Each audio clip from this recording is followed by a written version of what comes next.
What's going on, Fogel? How you doing? I think you're the first one in here tonight.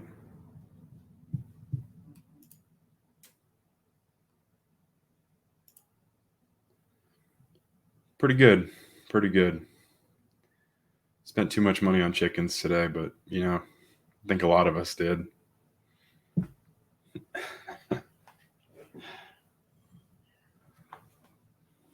Especially when I'm trying to raise some ETH for my next big purchase. Seems to be going the wrong way, but it is what it is. We'll figure it out.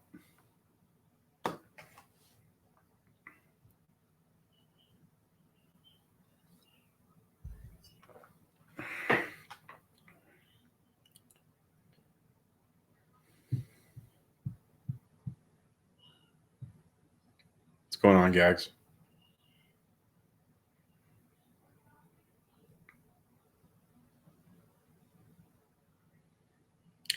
Yeah, the market's been weird. I mean, we talked a little bit on, what was it, Tuesday? The legendary market seems to be pretty healthy. If you're just looking at the cheapest legendary out there right now, for a while it was at breeding cost, and now we're kind of settling in the 0.05 range. So if you've got anything that has 4 legs and can actually win a race, you should be getting a little bit more than that. Whereas there were actually some decent horses being sold for like 0.05, 0.06 last week. So it'll be interesting. I think a lot of we were kind of talking about. I think a lot of the horses that are popping up now are a lot more of the horses are going to be exclusives and elites. So should continue to help the legendary market stabilize. But I think we need to talk to CJ a little bit about it. But I think we're gonna talk a good bit more about that on our kind of mainstream next week. So.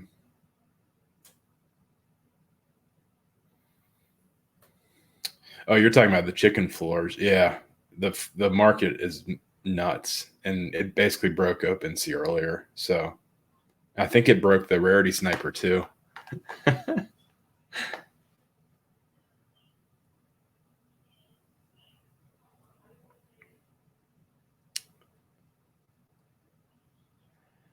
Gags, I've got no idea. What's up, CJ? I sent you the link to come up, man. Can't help it if you're too busy. Yeah, Gags, the chickens, I mean, they've got a pretty good team. Obviously, a ton of demand. I mean, they dropped, 33,000 of them and sold out in a total of about 15 minutes. So, yeah, I appreciate that, Fogel. I could even hide my screen so you could see more of my beautiful face, but most of y'all probably don't want that. So,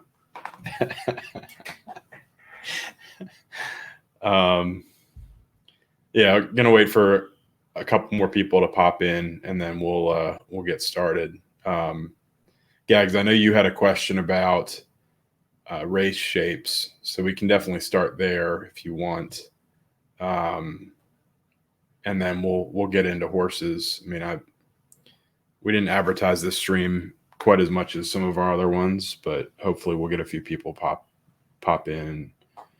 Obviously, if you guys have any questions, Fogel, I know you're selling all your racers, so you don't need help with anything. But if you guys have specific horses to look at, we can look at those.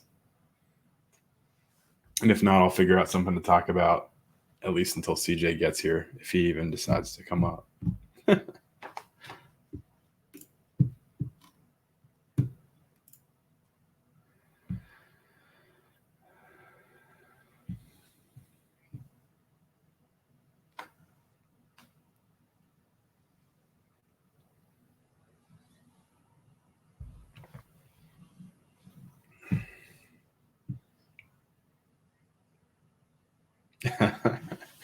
Fair enough. Yeah, I had a late dinner myself. A little dessert wine to go with it right now.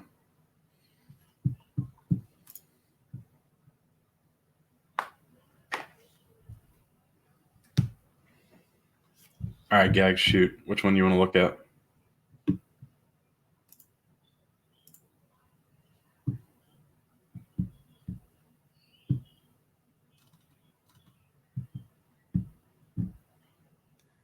Dexel, appreciate the sub, man. 1,000 up, 2,400 down. What's the horse's name?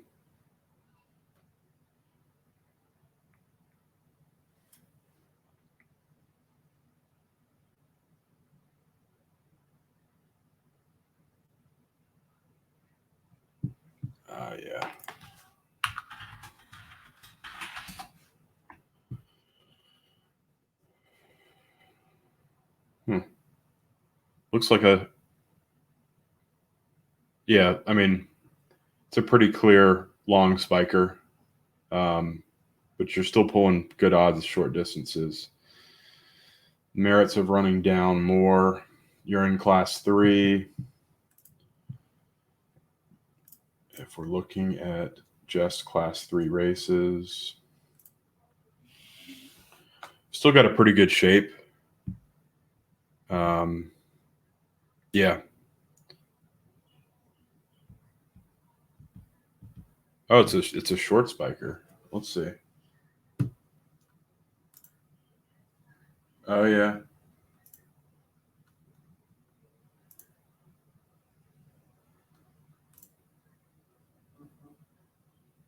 $2,200 looks better. I mean, if we're just looking at class 3, right?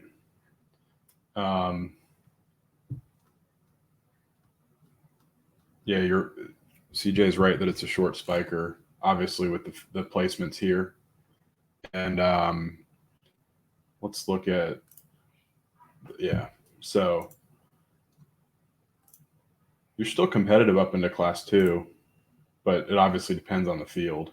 You got your 5.5 there, out to 31 here. Let's see who's in this race. Yeah. Makes sense. You've got some solid horses here. God is always a good measuring stick at 1,000. Yeah, it looks a little bit weaker, but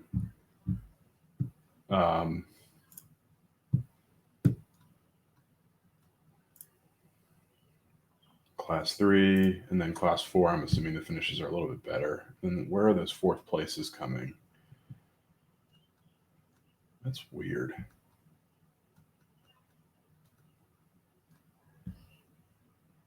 A lot of 4th places with sub 7 odds. That's not. Yeah, Criterium's a good horse. It's always weird when that happens. Like, especially something like this 4-3-7. You've got 4th.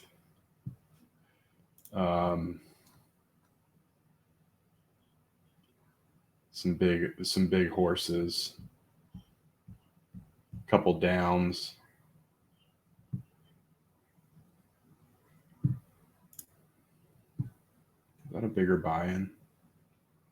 No, it was a small buy-in. that's the theory. The horse does better with bigger buy-ins, right? All these. Let's see. I guess the other 4ths are $15 races, but 2 of them are $5 races. That's funny. So Gags, what are you thinking? I mean, 2,200 actually looks better. Might be because of the competition, but if you're looking across, across all classes, if you look at 2,200 versus 2,400, pretty even. But it looks like a larger percentage of 12s at 2,200.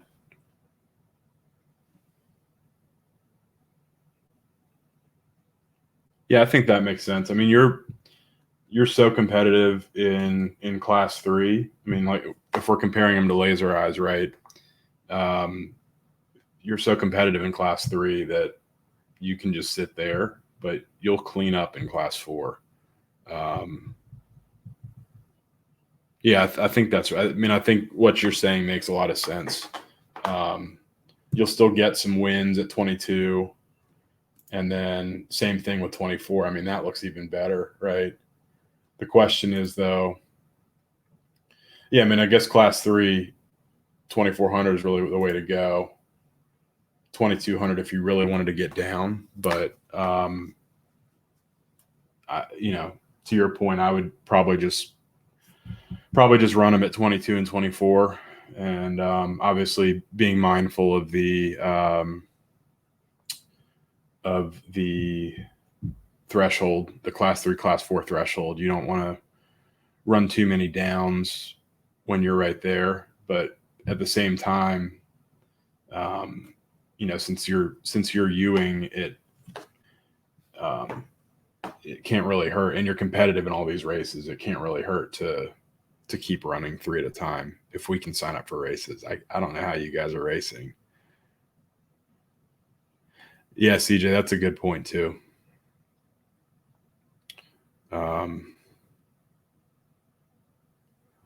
I mean, the down at 22 is pretty good. I mean, you've got 14 downs in 23 races, right? That's that's 60%. So, hey, Darthside, what's going on?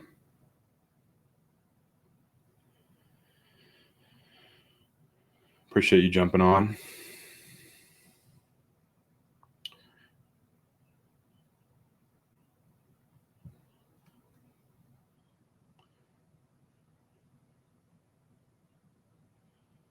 Yeah, Darthside, we're just this is meant to be kind of a racing analysis stream.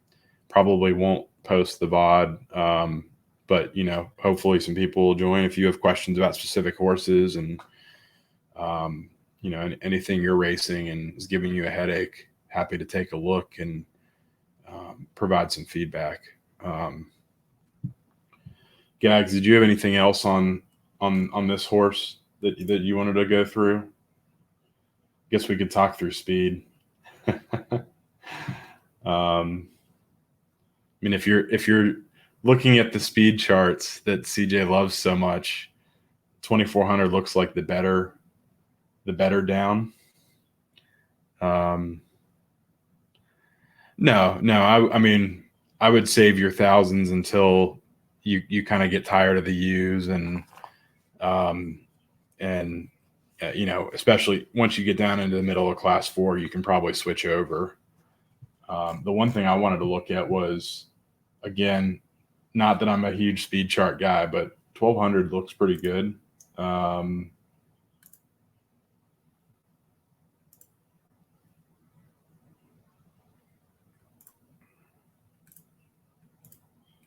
on. Okay.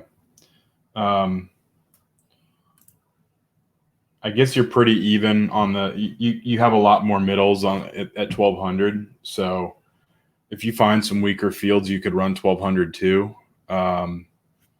But to me, this looks like, run it at 22, 24 until you get tired, and then, or until you get lower in class 4, and then, pound the thousands in the races that you feel good about. What's going on, Tom Teasy? Appreciate you jumping on, man. Figured you guys were out partying tonight. I guess it's still pretty early out in Vegas.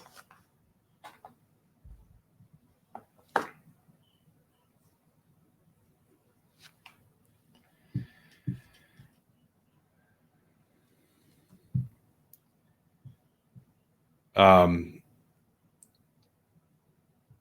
Wonky Donkey. Appreciate you jumping on, man. Darthside, which horse are you talking about?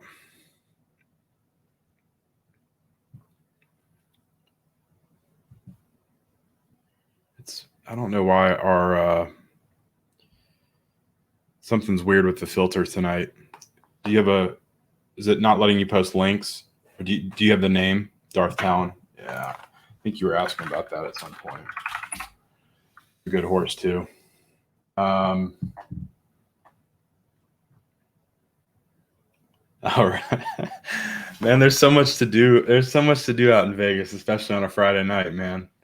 But I know y'all are grinding, and I guess this is the big weekend where you're working on the parimutuel wagering, right? But yeah, dark side for Talon. Yeah, this is a heck of a horse. So you've got really nice odds in class 3. To me, it looks like, if you want to get her lower, 2,200 might be your answer there. You've got some, good results early on at 2,200. So I think you could, if you pound 2,200, you could pretty easily get back down into class 4. But I think you've largely got the distances figured out on the upside. 1,200 obviously looks a little bit better just based on these results. Not looking at buy-ins or anything like that, obviously, but to me, you can kind of pick and choose between really 1,200 and 1,400. Look a little bit better than 1,000. And to really, it's kind of 1,200 and 2,200, 1,200 up, 2,200 down. But there are going to be races at 1,000 and 1,400 that you're going to pull really good odds in. Let me see.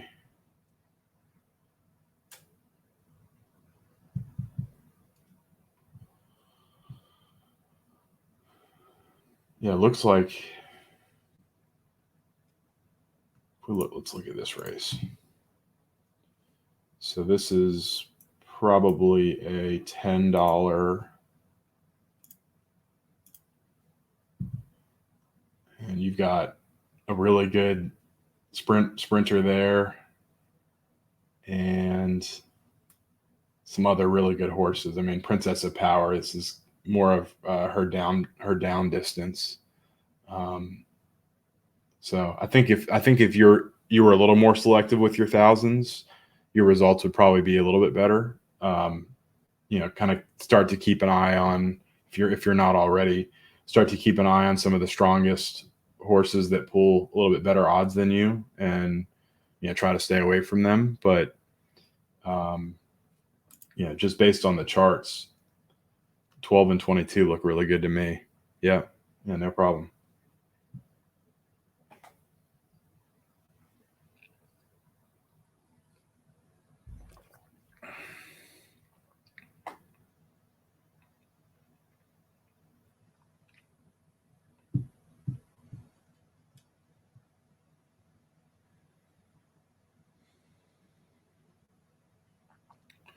Anybody else in here have any? I appreciate the gifted sub, Darside. Really appreciate it, man.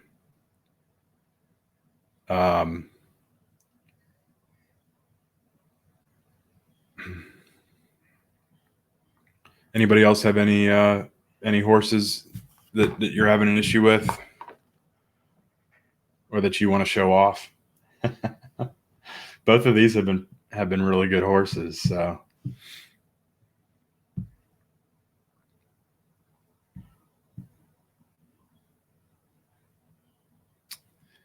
Goombot, something weird is going on with our settings where for some reason links are disabled tonight. So if you drop the name, I can look it up.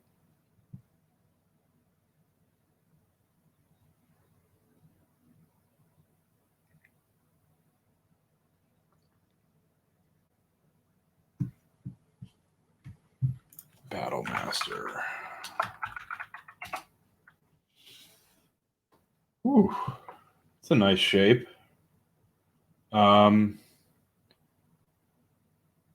1,600 because you're noticing pretty good placement pattern and low odds. Let's take a look.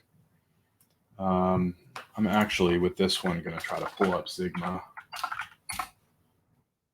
since it helps.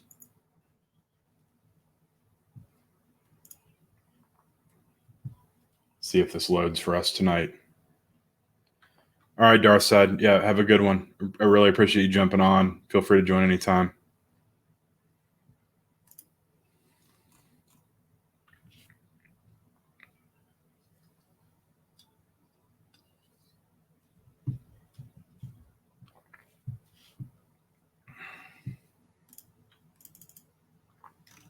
Come on. If it doesn't load, we can still work around it, but there we go.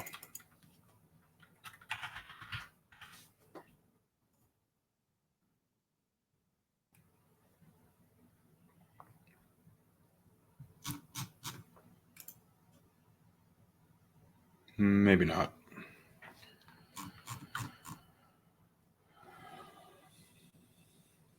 Give me another minute, Goomba. Sorry.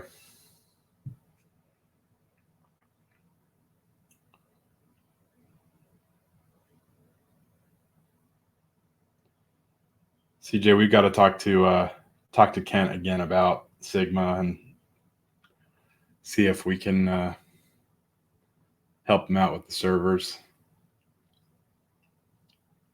I don't think this is going to work for us tonight. That's unfortunate. Okay, we can do it.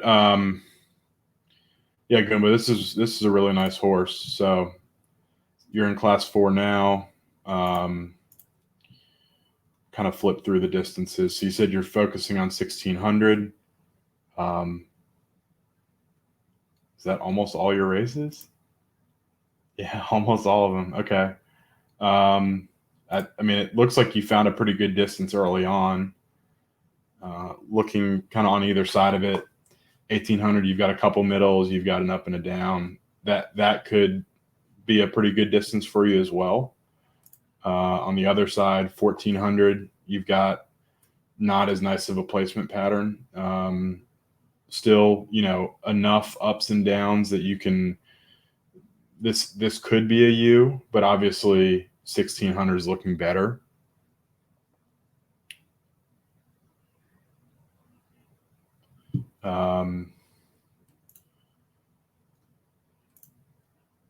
And then you haven't run her much beyond. I mean, 1600 is a really good distance, but you obviously you might want to test her a little bit at some of the longer distances just to kind of see where her placements start to cluster. I would try to run kind of 3 to 5 just because she's so good at 1600 and you can run her there as long as you need to. I would still probably run 3 to 5 races at each of these other distances just so you can start to kind of see how how things are shaping up. And you can kind of get a feel for if placements are starting to cluster at certain distances, so that if you get to a place where there aren't a lot of 1600 spawning, or the 1600s that are up are super competitive, then you can potentially run other distances. Like I said, I wouldn't say 1400 is the answer. It doesn't look like the shorter distances are the answer. But 1800 and up, 1800 you could probably run 2 or 3 more, and then 2000 and above I would run 3 to 5 races each, because your odds out here are still pretty good. And like I said, you could just find another kind of option to run this horse. Give yourself a few more races you can get into and still be pretty good. Does that help?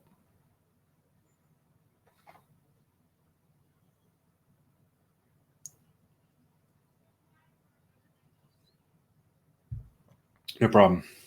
But yeah, this is an awesome horse, man. Congrats. And Elite, you can find good Genesis studs and pump out some more elites.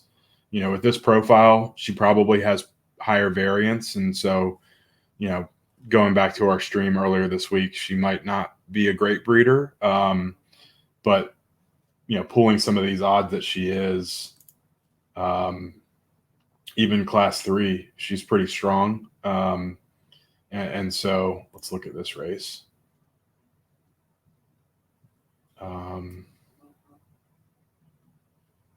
Yeah, I mean, pulling a 10 against Tanqueray, that's not fantastic, but this is an incredible horse at those middle distances still. So, she clearly has some ability, but the question will be if she'll be able to, pass that on in large amounts to her kids. So, yeah, but exactly. As long as you don't expect her to be a good breeder, then you've got nothing to lose, right? Just don't overpay for studs or breed her within your own, and she'll be a great racer for you in the meantime. So, Gags, I know CJ mentioned that he was going to jump on in a bit, so I'll give him a couple more minutes. Yeah, I mean, I like Fogel said. We use Haku a lot, and kind of set filters around maximum odds and kind of look at a smaller sample size of races and look at the competition. So again, because this won't be a publicly posted, we'll probably talk through a little bit more detail than we normally would. Yeah, perfect. So yeah, if you're back in 15 or 20, then we can jump into it then. Fogel, you said you have a horse.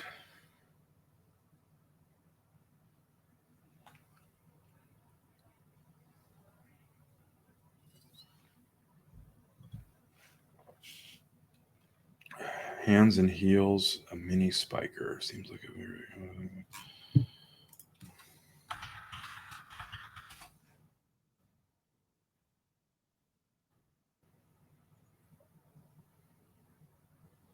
Huh. I have a full sister to this horse.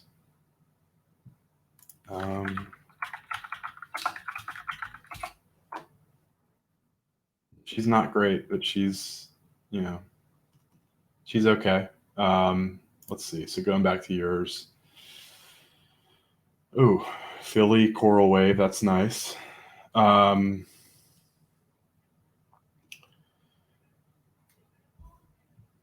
The odds up here aren't great, but to be pulling 6s and then to be pulling 10s and 12s, I think you're probably right that it's a combination of variance and competition. She does look like a little bit of a short ledge, but in general, these odds, especially if they're all class 5, I don't think she's the strongest racer. Let's look at some distances and see. Look at that.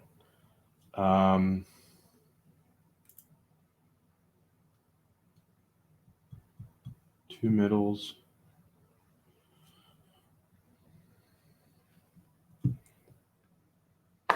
Sign Media Solution. Oh, shoot. Centribus. Really appreciate you rating, man. Sign Media Solutions. Thanks for the note. Centribus, how was your I guess you were streaming earlier. How'd your stream go?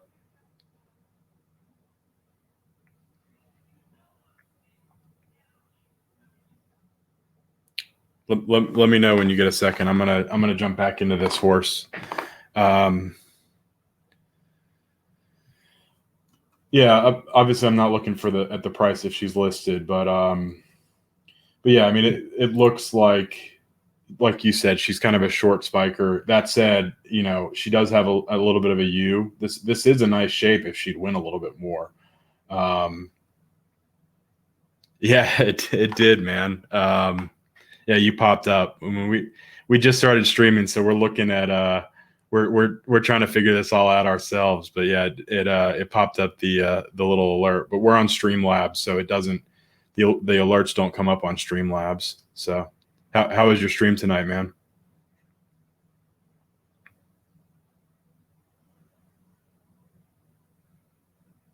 Good night, Moon. What's going on?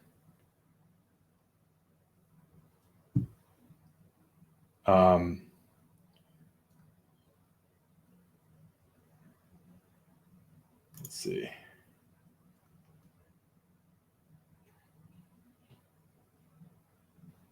Yeah, thanks for jumping on. Yeah, appreciate all you Raiders coming in. If we're able to stick around. Hey Danzo, what's going on? Nice interest. Yeah, we were talking about chickens a little bit earlier. I think we all, or a few of us, spent a little bit more money than we were expecting to, but it was a crazy drop. I mean, that thing sold out. They said 5 minutes, but I think it was quicker than that. So there's a little bit of hype there. I don't know if they're ever going to get to the the status and kind of the market that exists for ZED. But they seem to have a pretty nice little project going on, and that for the chickens to be as cheap as that, it's an interesting little dynamic. So how'd the Charlie Cheval race go?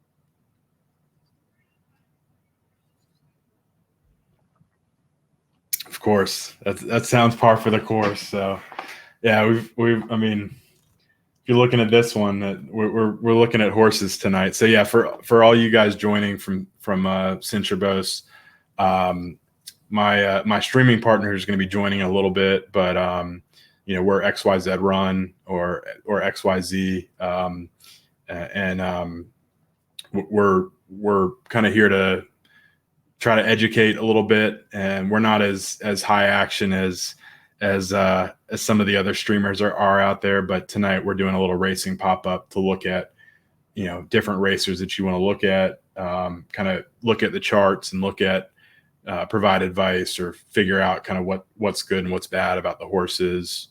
But yes, Cintrabus. I mean, I was joking earlier.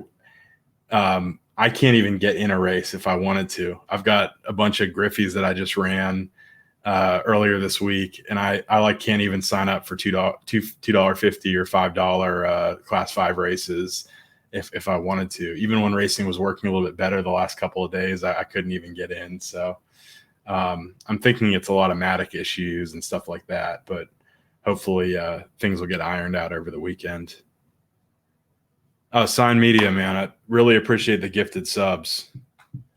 Really, really appreciate that. And your own sub, man. Thanks for the tier 2. That's awesome. So really, really appreciate it. With that, do you have any horses you want to take a look at? Give you a little bit of preference?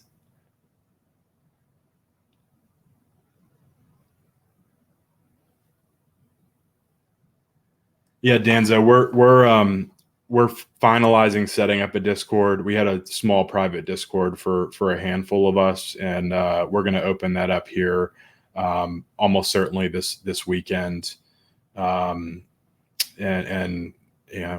get you guys some of the information that we've shared on stream. We've got links to a bunch of data and some snapshots of some work that we've done on breeding. Be sure to check out the breeding stream that we did earlier this week. It's a little bit lengthy, but we talked through a lot of data and we talked through a lot of information, some interesting breeding combinations that we've seen. But as far as Discord goes, we're getting that set up soon, and we'll post a link here and advertise it a little bit more. So Cintrabus, really appreciate the raid, man. And for those of you that were watching our stream before, check out Cintrabus. He's got some really nice content. I think you do YouTube videos as well. So check out his stuff and have a good night, man. Really appreciate the raid and you dropping in. You said Sign Media. You said you've got too many donkeys. All right. I mean, I get that too. I've got quite a few class 5 donkeys that I've bred myself. So, sure. sure. We'll take a look at Sanctuary. If I can type. Fogel, I'm going to jump away from this horse. The odds don't look fantastic, but you could probably pick your spots and continue to place well. Hey, Golden Glow, what's going on, man? I didn't even realize Cincher Best was Aussie.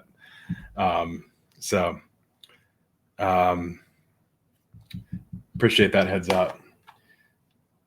Danzo, I'll get to your question in a second, but let's look at Sanctuary first. So a lot of middle finishes. Little Charlie Cheval breed, nice. Let's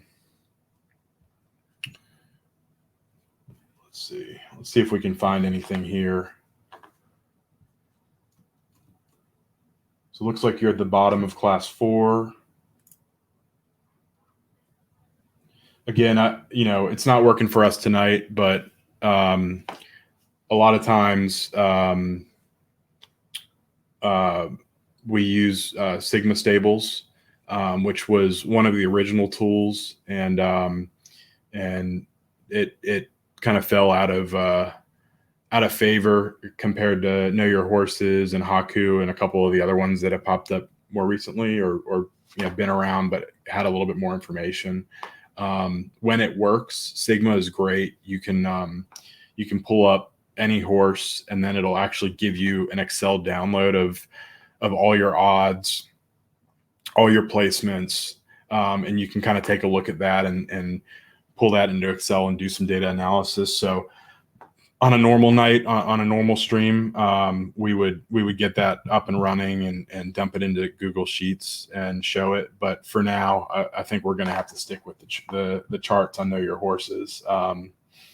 So looking through the distances, not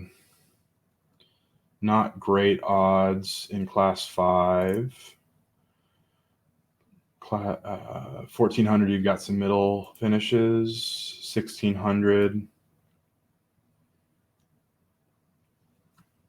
1600, you've got kind of similar odds. 1800, the same. 2000. So 2000, the odds are kind of in that same range, but you're seeing a lot more downs. And it almost looks like you're using that to potentially pull her down, which is good. And then the longer distances, you've got a lot more middle finishes. So, I mean, it looks to me like you could use 2000 to potentially continue to pull her down into Class 5 and see if you can kind of get into Class 5 and pull some lower odds, because you do have 3 wins there. And then you have a couple down. So if we look at Class 5 specifically, 1600 looks okay. 2000 kind of flips on you. So yeah, to me, you could almost pull this horse down if you keep having success at 2000. And then if I can, mouse is being a little sensitive today. You could keep running 2000 to try to pull her down, and you have a lot of your kind of bottom 4s there. And then you can get into, you'll want to run some, decent races in Class 5. Try 1400, even though the odds aren't great, and potentially kind of pull some of these odds down across the board. The way I look at it is, if you've got some middle finishes, like more than 3 or 4 middle finishes, you probably want to avoid those distances until you run 2 or 3 or 4 races at some of the other distances. So, yeah, I mean, this horse isn't anything special, but it looks like she could be a little bit more competitive if you can get her down. And then, but if she, keeps getting some of these middle finishes, then you can focus on free races or you might need to put her on the shelf if you're getting tired of running her. But your profitability isn't terrible, and so it looks like you've got a horse you can at least run if you don't have a lot of other ones. So, but with that, let me pull CJ up. What's going on, man? Hey, what's going on? Doing all right? Yeah. Just finished my dinner. I have a bit of a headache, but it's all good. Week's over. Looking forward to the weekend. See, we've got some people in chat today. What's going on, everybody? Yeah, we've got a pretty good crew. Centrobus with the raid. I think you saw him jump in. Oh, sweet. He had to step away. Yeah, what's going on, guys? And then Sign Media dropped a bunch of subs. So again, wow. really appreciate that, Sign Media. Thank you very much, Sign Media. And then Good Night Moon. Let's look at the beginning of the ANs. Yeah, I was just pulling that up because while I was waiting. I'm not. Anything stand out to you? I think just like I'm just going through the links right now, but I would definitely not just pump 16 because ideally what you're going to want is to find somewhere where you can consistently pull below, say, or pull 10 or lower odds. Mm-hmm. So this horse kind of wants to get back down to class 5 and probably stick to 250 entries. Yep. And if you just pump 16, by the looks of things, it probably ends up classing up to a point where you're not even going to be able to class down anymore, and It definitely won't be profitable. I will say, you can still mix some 16s in because, you do have a 9th, a 10th, and 11th. But CJ, to your point, just running 16s with the amount of firsts and seconds here, one, the class 4 odds aren't going to be as good, and two, you're going to have a higher proportion of up races that are going to get you closer to class 3. So to your point. Oh, sorry. I was just going to say that 2000 looks like a decent down distance. Mm-hmm. Hey, Gags, welcome back. And 1600 looks like it could be an up distance. Now, it's still, this horse does not have, a ton of races at every distance. Right. So sometimes that can change. Like, I think we were talking about this earlier today. I have a horse named Discord Revolution who, through his first 30 races at 1400, even though he was getting like averaging 8.5 odds, did not have a single win in 30 races. And since then, he's gone on like a tear at 1400. And, when you have a pattern with like a lot of second places, there usually should also be a lot of first places like going along with that. Most horses, once they have like a preferred distance where, top 3 is kind of where they're going to finish a lot of. And outside of not being, say, in the top 3 favorite odds, they should also finish first a lot of the time there. Yeah. One thing I wanted to touch on for this is that like people talk a lot about natural U horses. And so like, for example, you're saying at 1600, there's like a couple of, I think, 9ths and 10ths. Yep. I think with the new changes to racing, natural U horses are the ones that are going to suffer the most. Yep. And if you can find, and I think we've talked about this before in our Discord, where if you can find horses where there's like splits, so you have actual down distances, you have actual up distances that you can use to kind of surf classes, that's going to be something that's going to be a lot more easy to manage in the current environment and with the changes that they're going to be making. Because, and especially with the 3 race queue, you kind of want to, like, if you can control, like, every race is random to an extent, right? Like you put it in with the odds that you have, you know what your chances are of winning, and you kind of understand like your placement history with your horse. But if you have a very strong finishing pattern in a specific distance, then you can sort of not control the outcome, but at least influence the outcome a lot more than if you have a U horse, right? And that's why you're seeing stuff like, I'm not saying that Vanilla Bean couldn't get back down from class one, but Vanilla Bean's going to have a lot harder time getting down from class one than say someone like Princess of Power, who has a very like defined down button, even though they're like, even though Princess of Power is a super, super strong horse, like when you have that ability to influence the outcome and know kind of what's going to happen. Whereas like with a natural U horse, it's just kind of like, well, you're hoping that it's going to go down, but it gets to a point where it's very difficult to control. And now that you have that, well, I mean, it's going to change once they make it only where you can only get into one race at a time.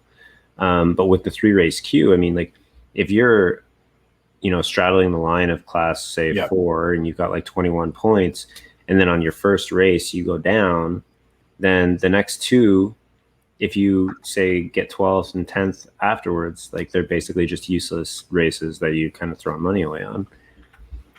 But anyway, all of that to say, when it comes to this horse specifically, the beginning of the end, I would try and run a bunch of 2000s to get back down into class 5.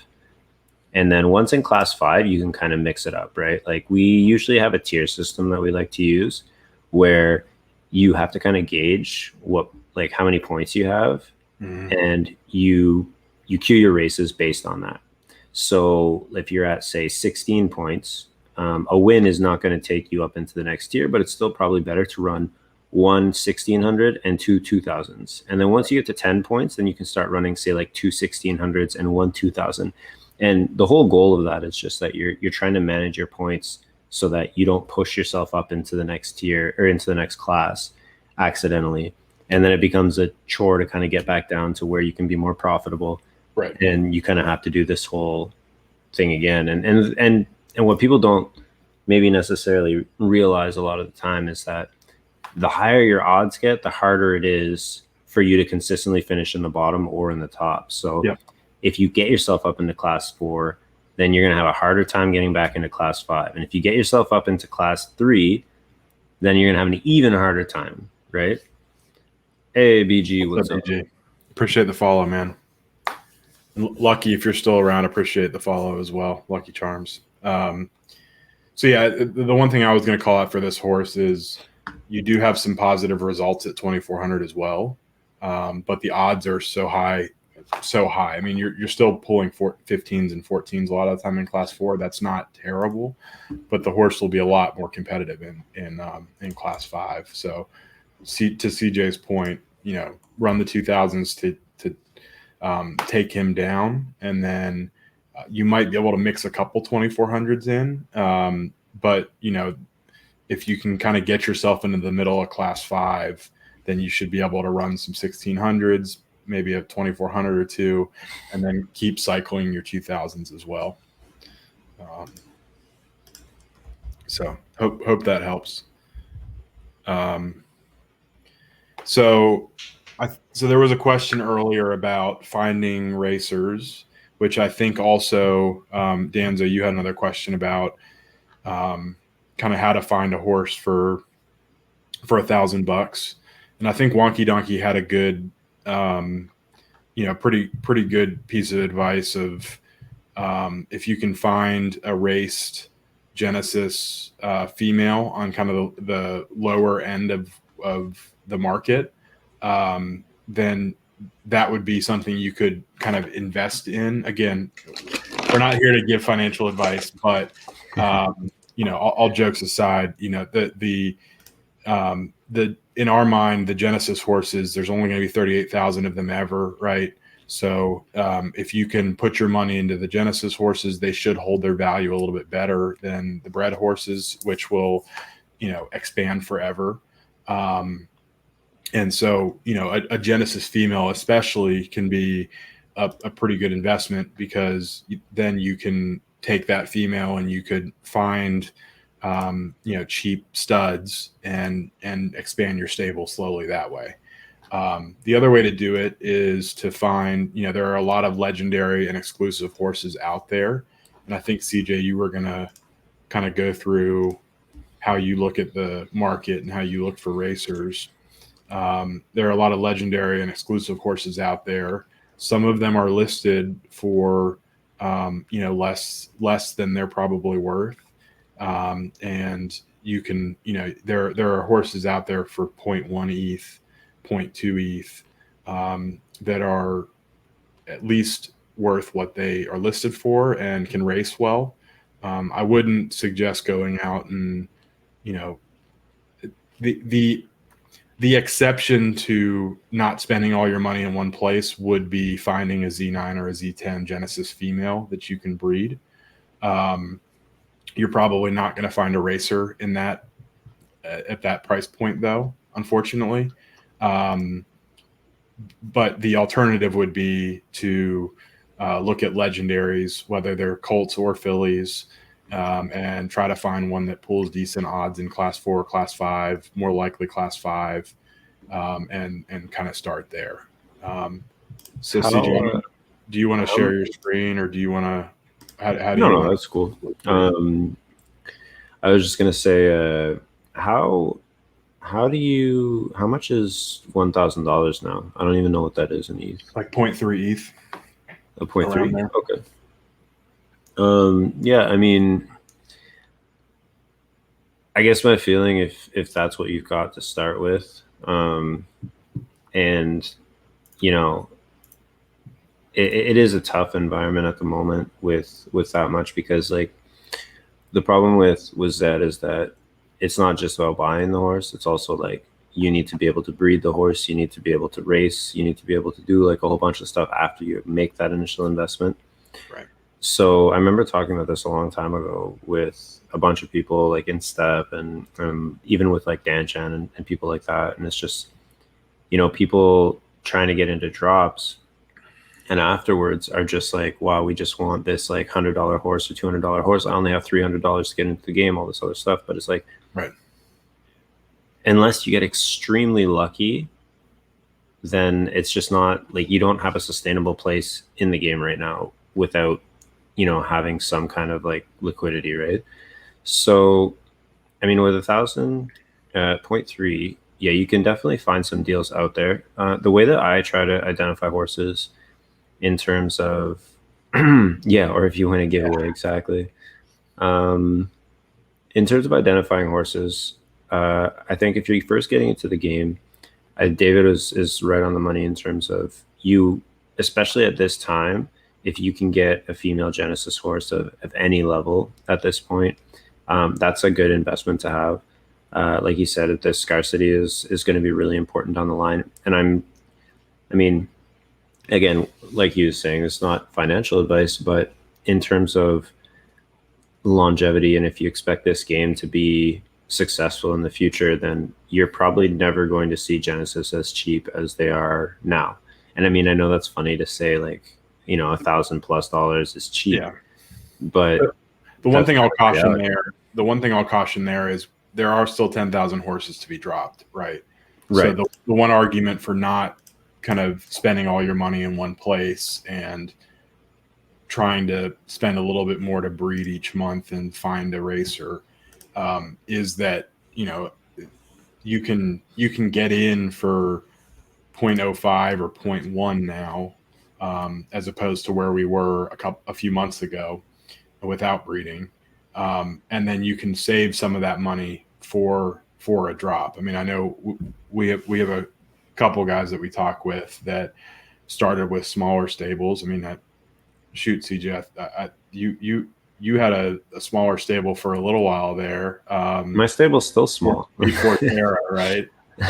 No, I mean, look, you've got some pretty solid Genesis horses, and I'd say a small stable is like 3 to 5 horses, right? Or two or three. I have 5 horses. That's how many horses I have. But no, I mean, I enough. was gonna say that, you know, there's definitely ways to get in without having to spend a lot of money. It's just about how much time and effort you're willing to invest as well, right? Because um, one, I would always make the recommendation that if you can get in on a drop, you do it. Like save your money for that, or at least Yep. enough money to be able to buy a horse. The only problem with the drop right now is one, we don't know when the next one's going to be, Right. and two, we don't know what format it's going to be in, because like in the past, people could get like 5, 6 horses on the drop, and some people could get nothing. Uh, listen, No comment. No comment. and then the other thing is, you can find really good deals on the market, like horses that are undervalued. But I think that like sometimes that requires a little bit of a deeper understanding of the game, and that comes with experience and time and like talking to people, making sure you're networking, making sure that like you really understand what you're getting into. I would highly suggest taking the time to talk to a bunch of different people, like about different racing strategies, about breeding strategies.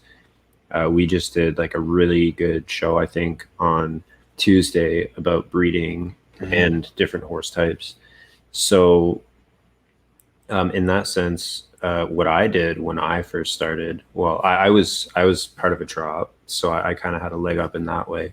But in order to like kind of grow my stable from what it was to what it is now, is I spent a lot of time on Haku, just looking for horses that seemed to be undervalued or like raced poorly or just listed under what they were worth. And then I would get them, I would race them up to be better than, or to like to be where they should be racing and like be profitable. And then I would sell them for a profit, or, you know, I would just find an undervalued horse and then be able to sell it for more than it was listed at in the future. Yep. It's a little bit harder to do that now with all the bots running around on OS, because Yeah. you know, anytime that there's like a really good deal listed, it's almost immediately picked up by a bot and then relisted. But you can still find good deals. Like I actually, my favorite thing to do is to look at Griffey races, horses that are posted with just one Griffey race, and then trying to find the gems out of that. It's a big gamble. Yeah. That's a lot harder to do. But before I did that, there was a few horses that were just really raced poorly. Yeah, absolutely, Max. Feel free. I don't think you can actually post the link right now, but if you just post the name of the horses you want us to look at, we're happy to take a look. Yeah, we have to check on our ability to share links. It has never been dropped. It has never blocked links before, but it looks like it's doing that tonight. So we'll take a look at that after the stream. So yeah, if you give us the names, I think the one comment I had, you know, Danzo, if you're still around, you know, I would recommend against gambling on Griffies until you, you know, I'm not sure how active you've been or kind of how long you've been around the community or how much research you've done.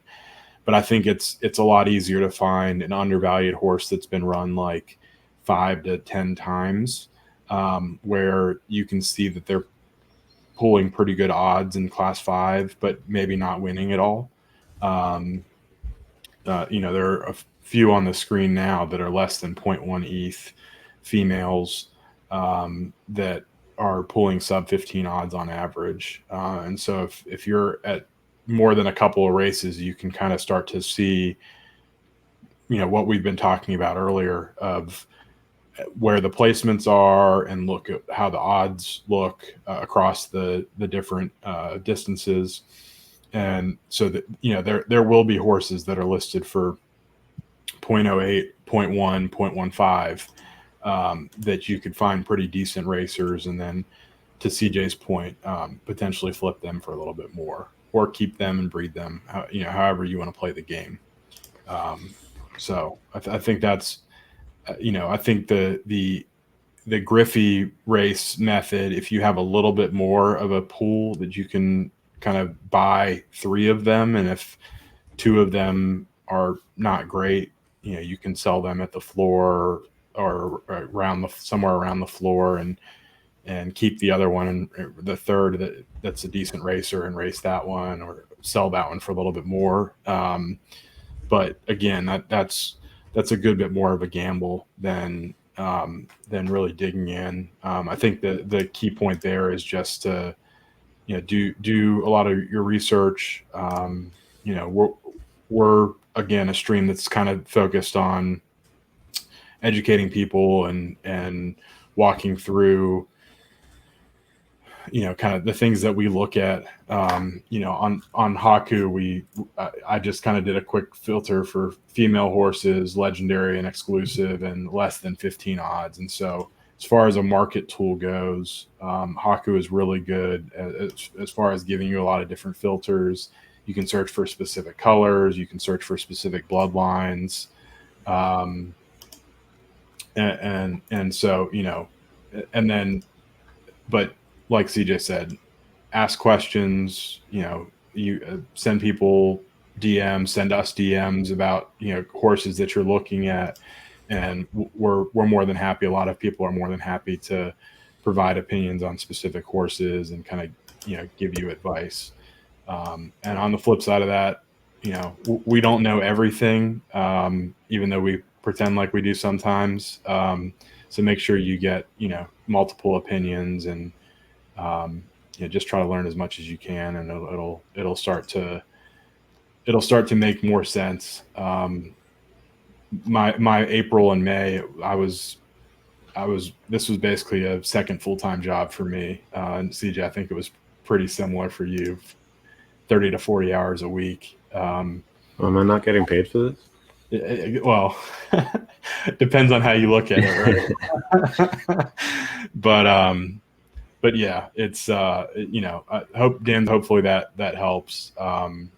Gags, I know your question I think was a little more specific, and we can probably get into that, but let us look at a couple of these horses, and then we can come back and talk about this a little bit more. CJ, does that work for you? Yeah. Well, sorry, what was Gags asking? Did I miss something? Just more specifically, like how to find racers. Oh, okay, yeah. So, and I actually think it'll be beneficial to go through that soon, because I think that part of how, or at least how I identify good racers, and how I and it applies to like when I find horses, when I'm doing like Griffey searches, or if I'm just doing like searches on the market for good horses. A lot of the skills and steps that you have a good night, man. That you use for those kind of identifications, they're going to be really useful once they take odds away, because a large part of that is just finding baselines to peg your horse to and knowing the field. So anyway, we can get a little bit more into that after. Yeah. If you want to look at a couple of these horses, I quickly took a peek at the two that Maximus posted. Yeah. So I've got Flash Gordon up on the screen. Okay, you can talk about Flash Gordon if you want. I've got Onyx up on another screen. Okay. So Flash, you've got the headline numbers look good, right? You've got nice ROI, you've got nice win percent. But the chart, the chart looks a little iffy. You've got 5 middles, 5 ups, and 3 downs. And so, class 4, let's look specifically at class 4. And so the all of the ups that you saw in class 5 have kind of gone away. And so this is a horse that it looks like you could bring him down, but to what I think you're asking is, how is that going to affect the value? And a lot of people, rightly or wrongly, look at that headline win percentage as kind of the key indicator of value. And so I think if you want to keep this horse, if we look at class 5, if you want to keep this horse, you have some decent odds, some 11s, some 10.9, and then a 7.4 here. The one thing I'm noticing is you are running a lot of $5 races. So with the odds you're pulling here, you might be more competitive in $2.50 races, even though they're more difficult to get into. And you run into some horses every now and then that probably shouldn't be running $2.50 races. But that's neither here nor there. So, in my mind, you have an 11th at 1600, you have an 11th at 1400. I would probably test a couple more distances at 1400 or in class 4, $2.50 races specifically. And then you could come back to some of these distances, especially if you notice you get a few more down distances here. It looks like some of your middle distances, 14, 16, and 18, could get you back down into class 5, where you'll start pulling the 10s and the sub 10s again, versus some of these 11s and 12s that aren't great. So to me, this looks like a horse that should be kind of a 10 to 12% winner in class 5, if you can keep him there. The flip side of that, though, to your point, is it is an exclusive colt, and it does have a 15% win percentage. So if you look at the market of kind of what some of those horses are selling for, and you list in that range and get some interest, and you're happy with that number, then you could probably sell this horse now for a little bit more money than the long-term racing stats would suggest, and turn it into something that's a little bit better racer. CJ, where's your head at, or what do you think? No, yeah, I agree with what you're saying. I think something that's always kind of important to decide for each horse that you have is whether you're looking to keep them long term. Mm-hmm. Because if you're looking to keep them long term and you want to race them a lot more, then it's a lot easier to stomach forcing them down into a lower class and kind of making their stats look a little bit worse to get down there and be more profitable. But like you're saying, if you're looking to keep it kind of clean and nice, I mean, just without knowing the exact competition that the horse is running against, seeing that it averages 11 odds, but has a 15% win rate. Yeah. To me, you're probably not going to hold on to those surface stats. Yeah. So that's where it kind of becomes a question of, okay, well, if you're looking to get maximum value for this horse, it'll probably never have more value than it does right now. Right. And I mean, like, those things can change with racing changes. And I think that's a caveat that we should always kind of remind people of, is that when we're giving advice on racing, when we're giving advice on, I wouldn't call it financial advice, but like selling, buying, all that stuff, it's all kind of like relevant to the current environment. Yep. So in my opinion, like the Flash Gordon horse, I probably wouldn't race it anymore personally. But again, that really depends on like where you're at with your stable, what you have available. With really selective racing, you could still, try and maintain the stats that it has. Right. But if you're just looking for a horse to run, absolutely, like, follow what David was saying. You want to get it.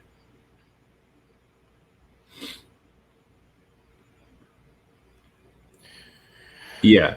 So actually, that's what I was going to say, is that because you have this other horse available to race, I don't know how into racing you are.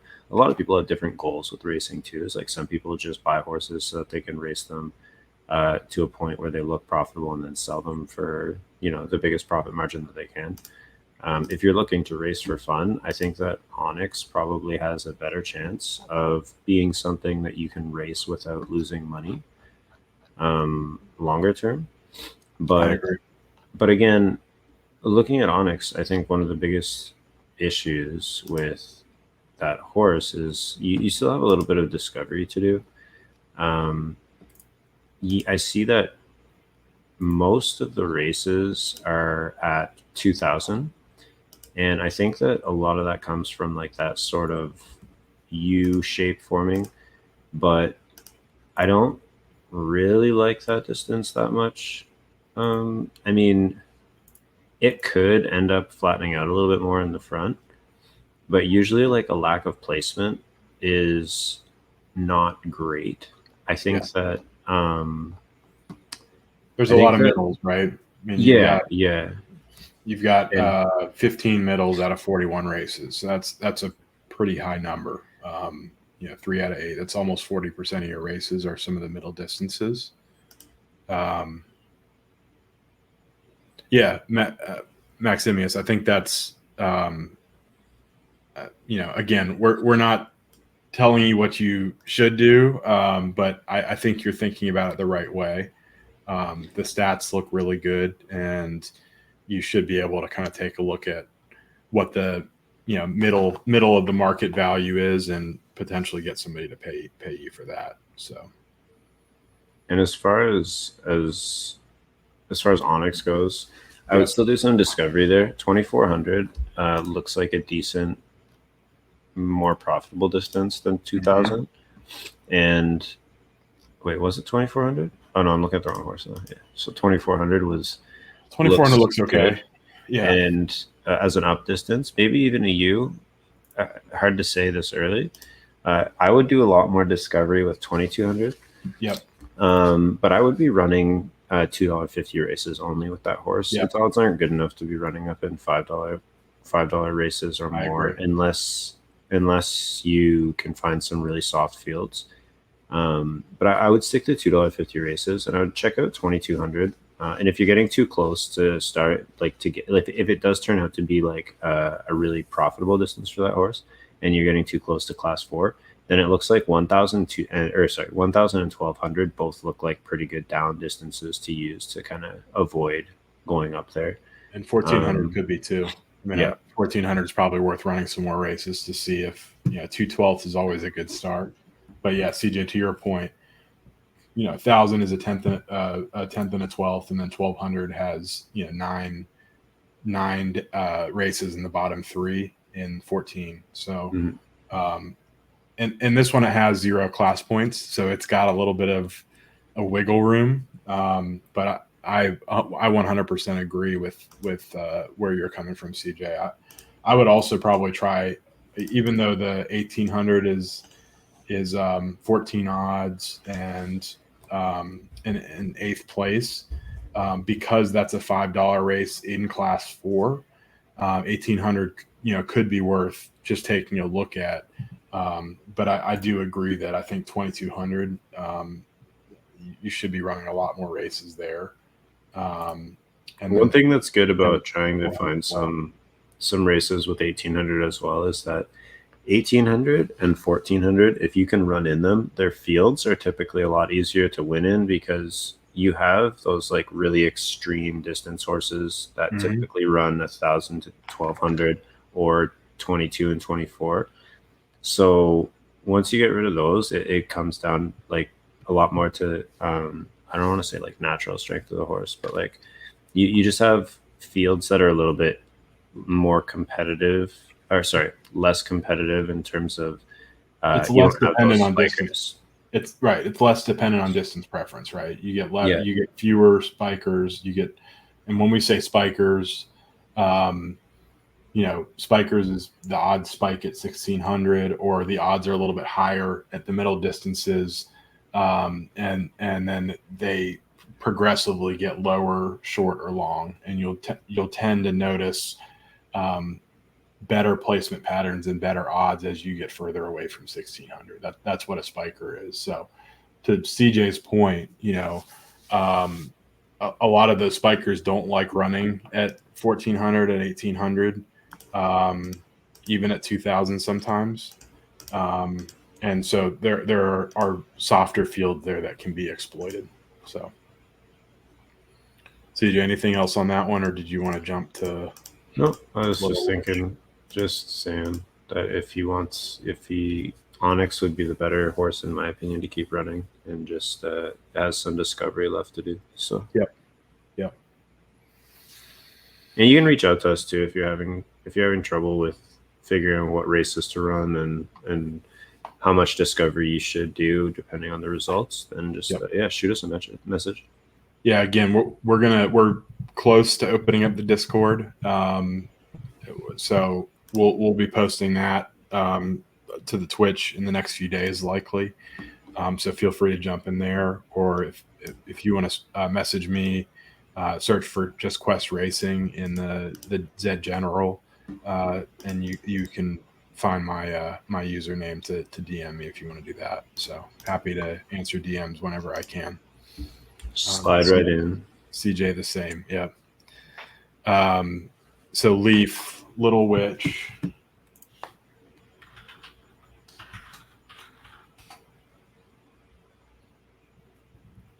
Solid sprinter. So when he gets back to class 5, would you try higher fee races? So we can look at that. I actually think there was another horse too that. Did I miss one? That Siberian X wanted to. Oh yeah. Good point. Someone in hand. Leaf, hang on for one more minute. We'll get back to Little Witch. Sorry, it's a little bit harder to find this horse because it's. I think it's like at the bottom of the list. I've actually looked up this horse before. It's not Hange Zoe. Oh, there it is. I found it. Yeah. A lot of fifths. Average 10 odds. Class 5. Let's take a look. So it should be raced more. Definitely not. Oh, that is a lot of fifths in there. It is a lot of fifths, isn't it? That's a new middle finger. Usually the middle finger is the sevenths, but at least 1800 is a nice up. Yeah. So if we pull up 2200 looks down. So let's find the fifths. I think most of the fifths are at the short distances, right? Yeah. Yeah. So this is one you find these horses sometimes where even though the odds are, and I didn't look at the odds curve to see, but even though the odds are a little bit better at the shorter distances, they just don't like to win or lose there. And so, 1,000 you have 4/5, 1,200 you have 6/5, and then 1,400 you have 4/5. So that's what 14/5 of those 3 distances. And even though some of the shorter distances you've got some nice 1st through 3rds and some nice 10 through 12s, those middle finishes are really dominating. So CJ, to your point, you were looking at 1,800. Yeah, 1,800 has a bunch. I remember. I think you were asking about this this horse on Sean versus all stream the other night, because I remember taking a look. 1,800, the 6 first really stand out. You've got solid odds, lots of 10s and 9s here. And so CJ, I think you were saying that this looks like a really nice up distance here. Mm-hmm. So the question is, if you slide further out, so to me, 2,200, especially with these odds, your highest odds are 11 odds and then you've got several sub 10s and you've got 2/12ths. That could be an interesting distance. And then 2,400, you haven't run much, but the 1/3 is promising. The odds are a little bit higher. But there's potentially, if you're kind of steering away from the middle finishes at your short distances and at 2,000, you start to get toward kind of your longer distances potentially being a down, and your 1,800 being, a distance where you can win a lot. So, CJ, what are you seeing? Yeah, I mean, there's not really much to add to that because I think that it needs to be run a little bit more at some of those distances.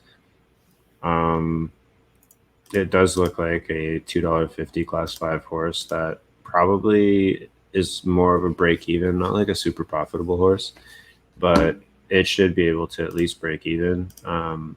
And yeah, I would definitely explore 2,200 a little bit more. Mm-hmm. I don't know how much I would throw into say like 2,400 and 1,000 because again, those distances, especially with like a horse that's maybe closer to like the 10 average odds area, is going to have a much harder time winning a lot against those really common spiker horses now. But yeah, I guess those middle finishes at like 1200 and 1400, I just would probably not run much there anymore. But again, a lot of these distances, especially when you have a horse like this where it's not super clear immediately how strong they are relative to the field, and whether or not they have like specific up or down distances, you kind of need to get a body of work in each of the distances. And a lot of times it can be variance that stops it from being super successful. So if you're staying, say, around like the 10 odds range and you kind of have a decent pattern forming, I would say keep running that race for a bit. I think that definitely 2200 and 1800 should be explored more. I didn't actually look at how many points this horse has. Oh, it's up in class 4. Yeah. Okay. So that's what I would try. I would try 2200. Yeah, I would throw a bunch of 2200s for sure to see if you can bring her down. Yeah, because if you run 1800, you're going to go straight up into class 3, where you'll probably pull. Shoot, I don't even know. Although actually, how did it get into class 4? It's saying these races are class 5. Yeah, I can't find a single class 4 race. How did it get to 32 points? I know KYH has been having some issues with their ranking system. This might be one of those horses. Interesting.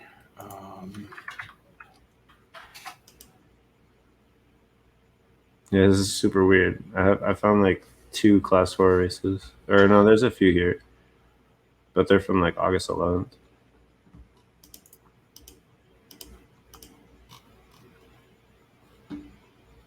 It's at 32 points. That's what KYH and Haku are both saying. What does it say on Zed? And it says 32 on Zed as well. That doesn't make any sense. Oh, wait. Yes, it does. Yes, it does. Because he was on 20 points and then he won his last 3 races in a row. Okay. Yeah, there you go. And so he queued up for 3 races and won all 3. I see. And got pumped up to 32 points. That's what it is. That sucks. Like you never want to say like that sucks. Obviously, like winning races is the goal, but when you've got like a class 5 horse and you win 3 races in a row when you're on 20 points, that's pretty rough. Yeah. I'm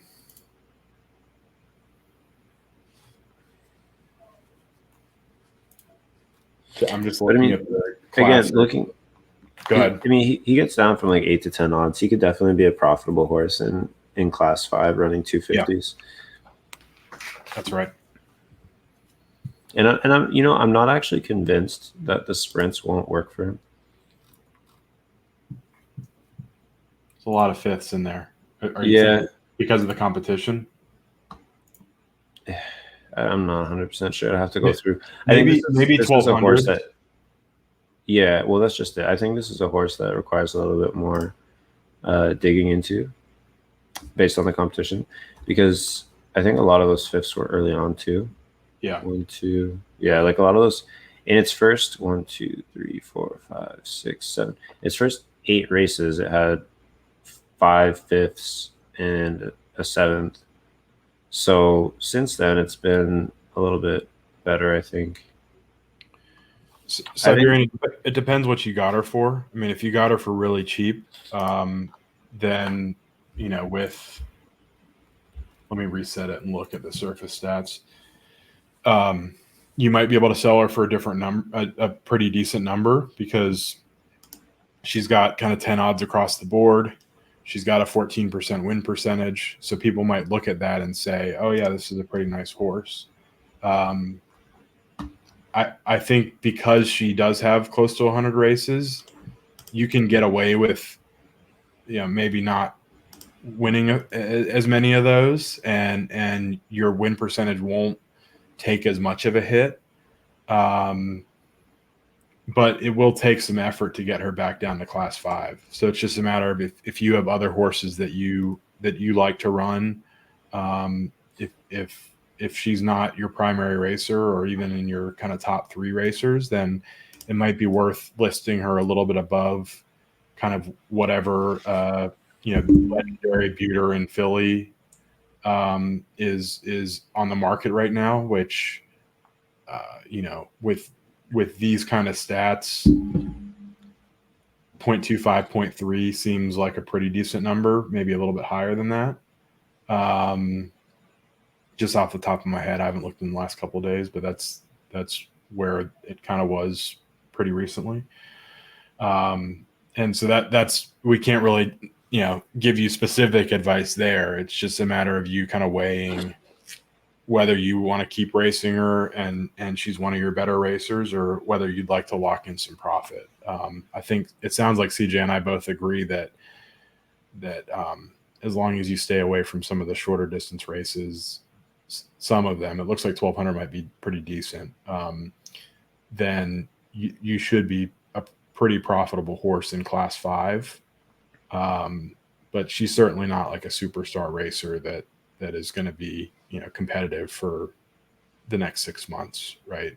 So, and I think that's something that I think everybody kind of needs to really evaluate when they're looking at racers or buying racers, or whether they want to sell a racer now. Especially at the rate that class 5 and class 4 horses are being bred. A lot of those stronger horses will be able to stick around for a long time.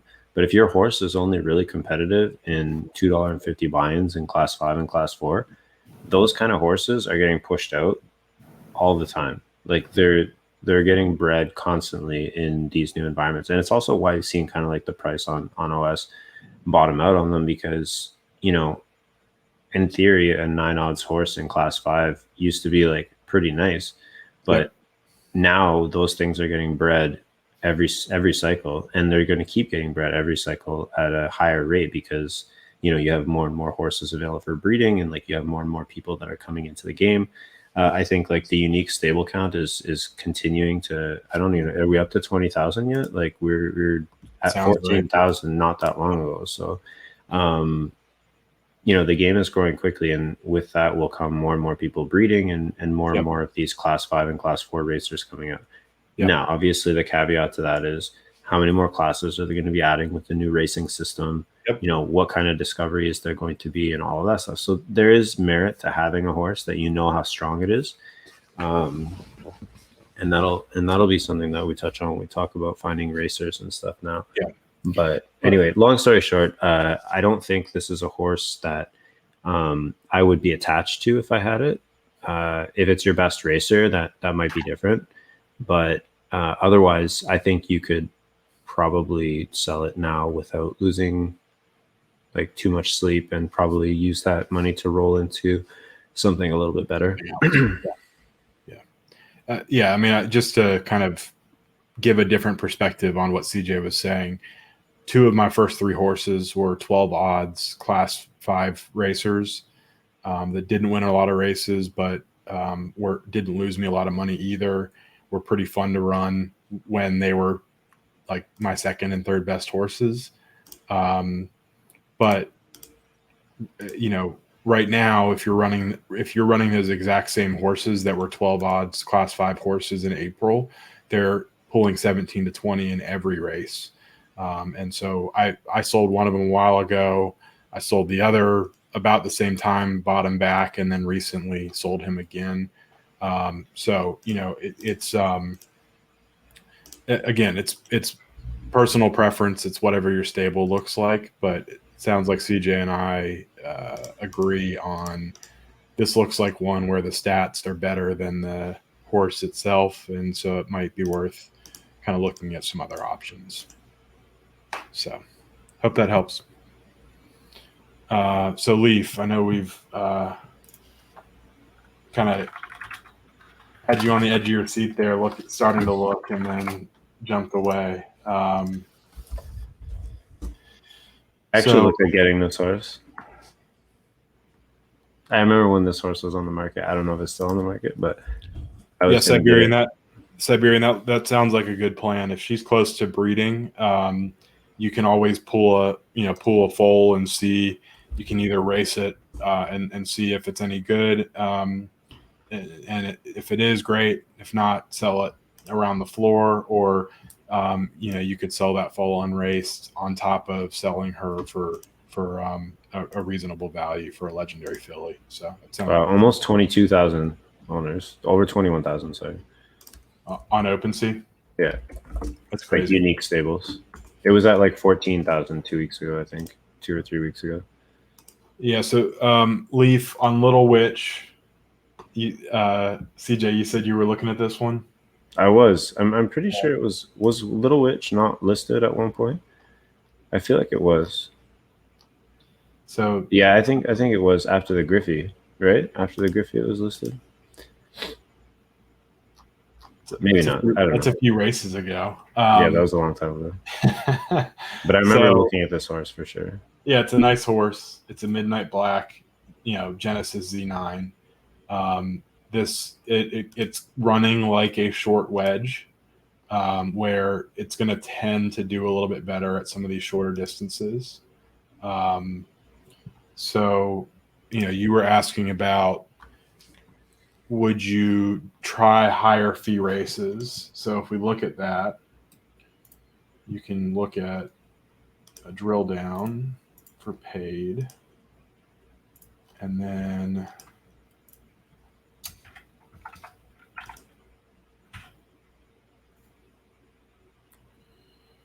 I would tank this. I would tank this horse in the class 5, just like every other horse in the game. No. I would tank this horse in the class 5 and then run 1400s. Yeah. But I think the question was, could he run higher fee races? And I think the answer is yes. In class 5 specifically. In class 5, absolutely. If you could do $5 races in class 5. You're still pulling consistent 9 and 10 odds in class 5. A little bit worse, in the last couple of weeks. Obviously, a lot of these races, the $5 races, aren't since the end of July, but the fields were still good enough in July that these look like relatively competitive races. Also, another suggestion I would make is not to run free races with this. I agree with that. With this horse. One of the biggest things with horses like these is that this horse is really going to need to kind of live in class 5, and it'll see actually pretty big spikes when there's yeah, okay, I see it. You say it was an accident to get into the free race. The thing about these horses in class 5 too is that you have every breeding cycle you're going to get these super soft fields that you can kind of take advantage of, and I think that's the best time for a horse like this to be running like maybe $5 races. I don't know that I would do $10 races. I probably would stay away from those unless you see a really soft field. But definitely, it looks like it has a pretty stark up button at 14, or up distance at 1400. It definitely seems like a stronger up than 1,000 or 1,200. So I would stick to running probably, it looks like 2,200. I have a couple of horses like this, so probably 2,200. Yeah, 2,200 and 1,400 are where this horse should probably live most of the time. If you see like a really soft 1,000 or 1,200 $5 race, I would pump into that. But basically, you can manage this horse's distances really easily with 2,200, $2.50 2,200s to keep away from class 4, and then 1,400s to try and get some profitability. In my opinion, 2,400 looks like a decent down. It could be a decent down as well. But to your point, CJ, I think you've run into some horses that tend to have those horses almost exactly like Discord, like not as strong, but like a very similar profile.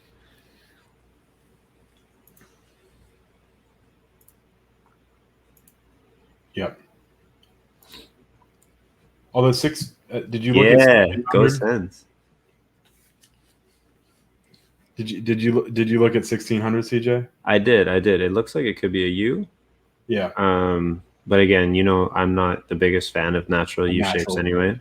Yep.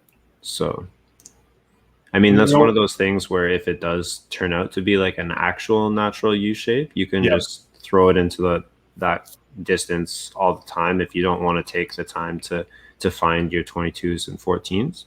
yeah.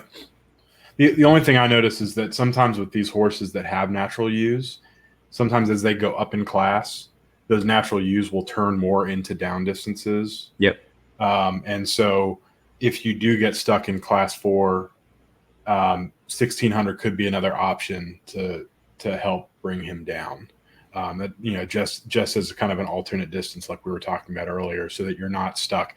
Sometimes because the race generation algorithm hasn't been fixed yet, sometimes some distances in certain classes especially will go 6 hours without populating, and you'll just be stuck without races. So it's always nice to find an alternate distance or two, but you do want to focus on kind of 2 or 3 or 4 distances, because if you start racing at more than that, you're generally not going to be kind of maximizing the profitability of your horse. So, but I will say that I think that this horse should be able to be. Hey, Alpha, how's it going, man? Yep. And so this horse you should be able to run this for a while. I think that it should be decent in class 5, and it should have no problem staying down in class 5 based on the charts with 2200. And it's a nice color, and it's a Genesis. Oh man, I love Midnight Black. Midnight Black is one of the best colors for sure. I'm very jealous that you have this horse. So, okay, but was that the last horse that we've had like kind of on the track? Because I want to get to what Gags was asking about. I think we had one. I think we had one more from Goomba, so we can run through that really quickly. Zarthrodoc, I'll pull that up, and then Alpha. Yeah, we'll. So what we're doing tonight is kind of talking details on horses, and then we're gonna jump pretty soon into looking at Haku and looking at how to find racers and things like that. But if you do have a horse name, you can just drop it in chat. Our chat is blocking links. We need to take a look at that. So just drop the name and we can take a quick look at it before we jump over to the market and looking at racers. CJ, you've got a look on your face. Is this horse a spiker? It's a little bit of a loaded question. Let's look at the 1200s and see, huh? It's a weird horse. Yeah, maybe. It's only run 1600, but it was a free race. No, it wasn't even the Griffin. It was the free. It was a free race.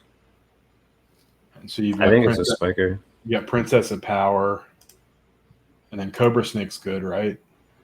Cobra Snakes are really good short distance. I have no idea. Yeah. Cobra Snake's a freaking monster. So yeah, so this is kind of a weird looking spiker, and so with the odds we've got, it's a long distance spiker. It's a long distance spiker, which means if you run short distance, which you haven't run a lot of, yeah. So I guess the question is, Maximius, if you're still in here, 1.65. Sorry.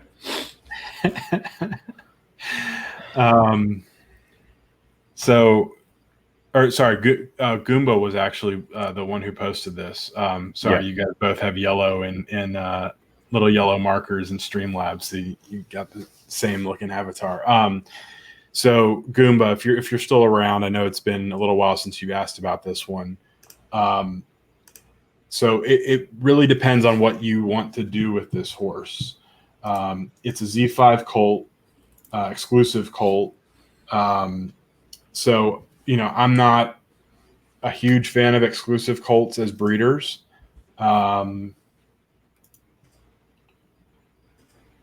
But Aurelian, again, I'm gonna talk a little bit about bloodlines, because I still think that certain horses having higher variance and or higher base ability might work their way into bloodlines. So Aurelian actually was a horse that I looked at for a while, and I think the parents up the chain have some really good offspring.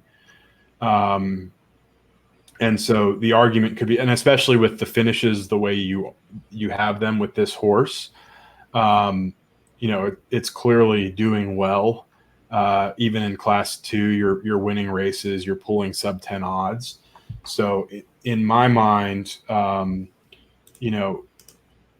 this is a horse that, even though it is a lower Z number, it is a Nakamoto, it could potentially, you could bring it down.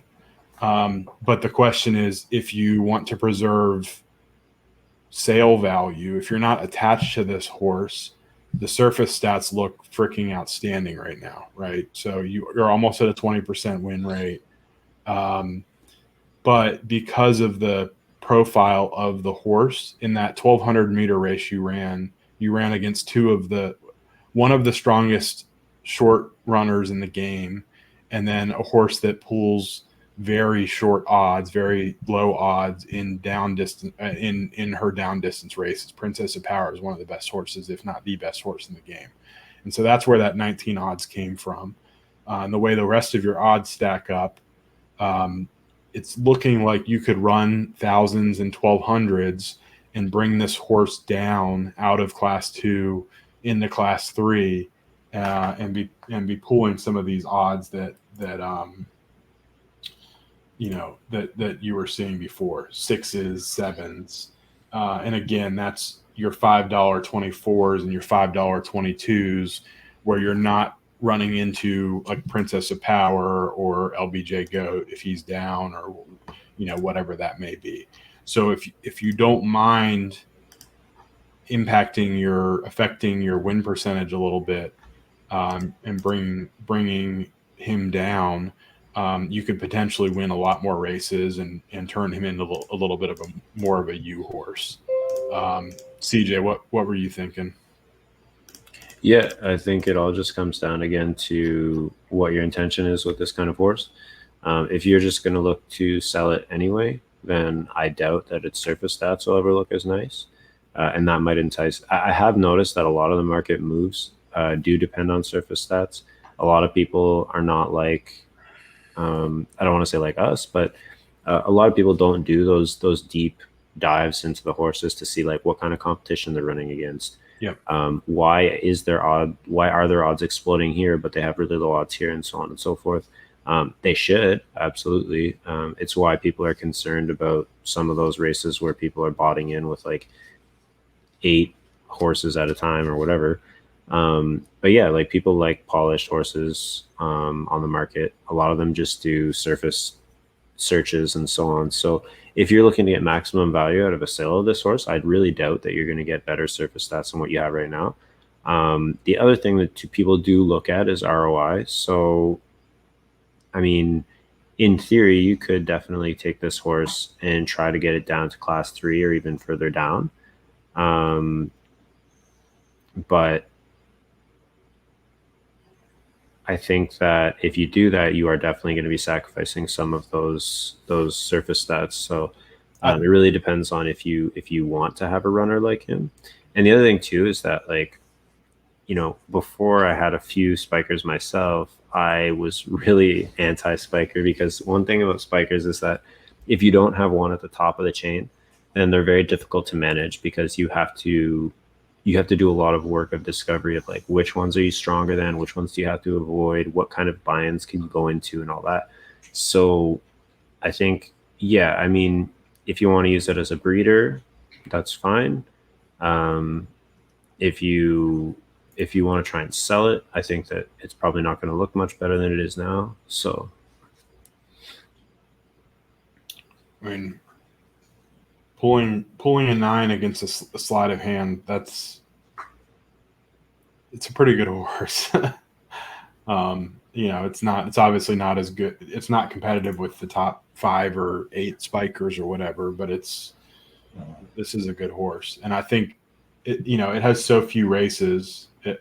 This is another one where you don't want to run free races because you're generally going to tend to place a lot in those races, and that'll push your class points up even higher. But with only 21 paid races, if you do want to commit to racing it, you're going to make more. You should make more money in the long run if you run 200 or 300 races. If you bring him down into class 3, I don't know if you'll get him into class 4, but if you bring him down into class 3, you should be able to find more long distance races where you can avoid some of the best horses in the game. So, yeah, Goomba. I mean, that's a great point. Like, I have 4 or 5 class 5 spikers, and they're a total pain in the ass to run. And I've just kind of gotten to a point where I'm like, I'm going to sell them for whatever I can get because I'd rather focus on one. I'm not as big a racer as CJ or some of the other guys that we talk to a lot. But I will say this seems like a really good horse. So just based on some of the surface races we've looked at, so I wouldn't say that this is like a mediocre spiker that you're going to need to avoid a ton of horses, but definitely. I mean, if you've got other racers that you like more, you could probably sell. He's a Nakamoto. He's got almost a 20% win rate. You could probably sell him for a pretty good amount of money. So I don't want to talk about Aurelian because I could have bought her for like 0.7 ETH back in the day, and then I completely missed my chance to load up on a couple Nakamoto legendary fillies. So we'll leave it at that. Alpha one. Take it easy, Wonky Donkey. Have a good weekend. Wonky Donkey, thanks for joining. Oh, Goombas, you ended up getting a rule in, yeah. So I was looking at her like, probably back in April, maybe May, maybe after the Terra drop, and I never pulled the trigger. But I'm glad that she's turned out some good horses for you because she was unraced, I think, when I was looking at her, and looked like a good horse. So just before we get into Night Terror, I think we should probably address Gag's question, and I think it's like something that could benefit a lot of people in general. Yeah, and I believe that what Gags wanted to know was how do we identify good racers, and I think like an overall larger question is like the way that you go about identifying any horse is sorry, this isn't a question, this is like going right into it. The way that I at least look at identifying any horse is that you really kind of like need to know the fields that the horses are racing in. And as soon as you can find benchmarks at every price point and at every class, it's a lot easier to identify like what a good horse looks like.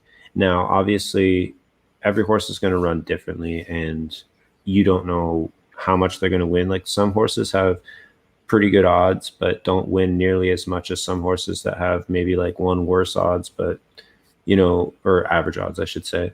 But I think if you wanted to, you could probably give control of the screen to me. Do I have to share my screen? Yeah, if you share, then I So the one thing you said was the one thing you said. I'm forgetting what you said now. I'm gonna pull up your screen and then see if I can remember. Sure. Is this my screen now? I've got you up now. Yeah. Okay. So I'm gonna use. Sorry, go ahead. No, go ahead. I was just gonna say I'm gonna use Discord Revolution as an example. Okay. So this is my horse. This is probably my best racer. Probably not the best racer I've ever owned because that's probably Laser Eyes, but definitely up there. He's pretty strong, but I bought him after his Griffey race. So this was his Griffey. Oh man, it's not as nice. Hold on one second. but I won't be able to get to it on Haku, will I?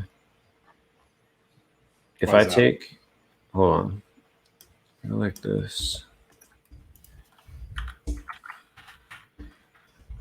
then go like this. Okay, perfect. Okay, so you can see here, I just find this layout is much easier to work with. So Discord Revolution had pulled a 5, and then there's a bunch of other horses. Now, this is kind of going to go all the way back to how I kind of like hunt horses through their Griffey results. And what you had was Discord with 5, you had Luna Park with 6.8, you had Warp Drive with 7.4, and when I'm looking at a Griffey, the first thing that I typically look at is there anything that looks like it might have been spiked? So in a lot of Griffies, what you'll have is horses with 30 plus odds. And if you have 30 plus odds, that's automatically a red flag that there's probably a spiker somewhere in the race. It doesn't, if it isn't there, that doesn't eliminate the possibility of a spiker, but it definitely is a little bit harder to identify if there is nothing above 30 odds, at least for me.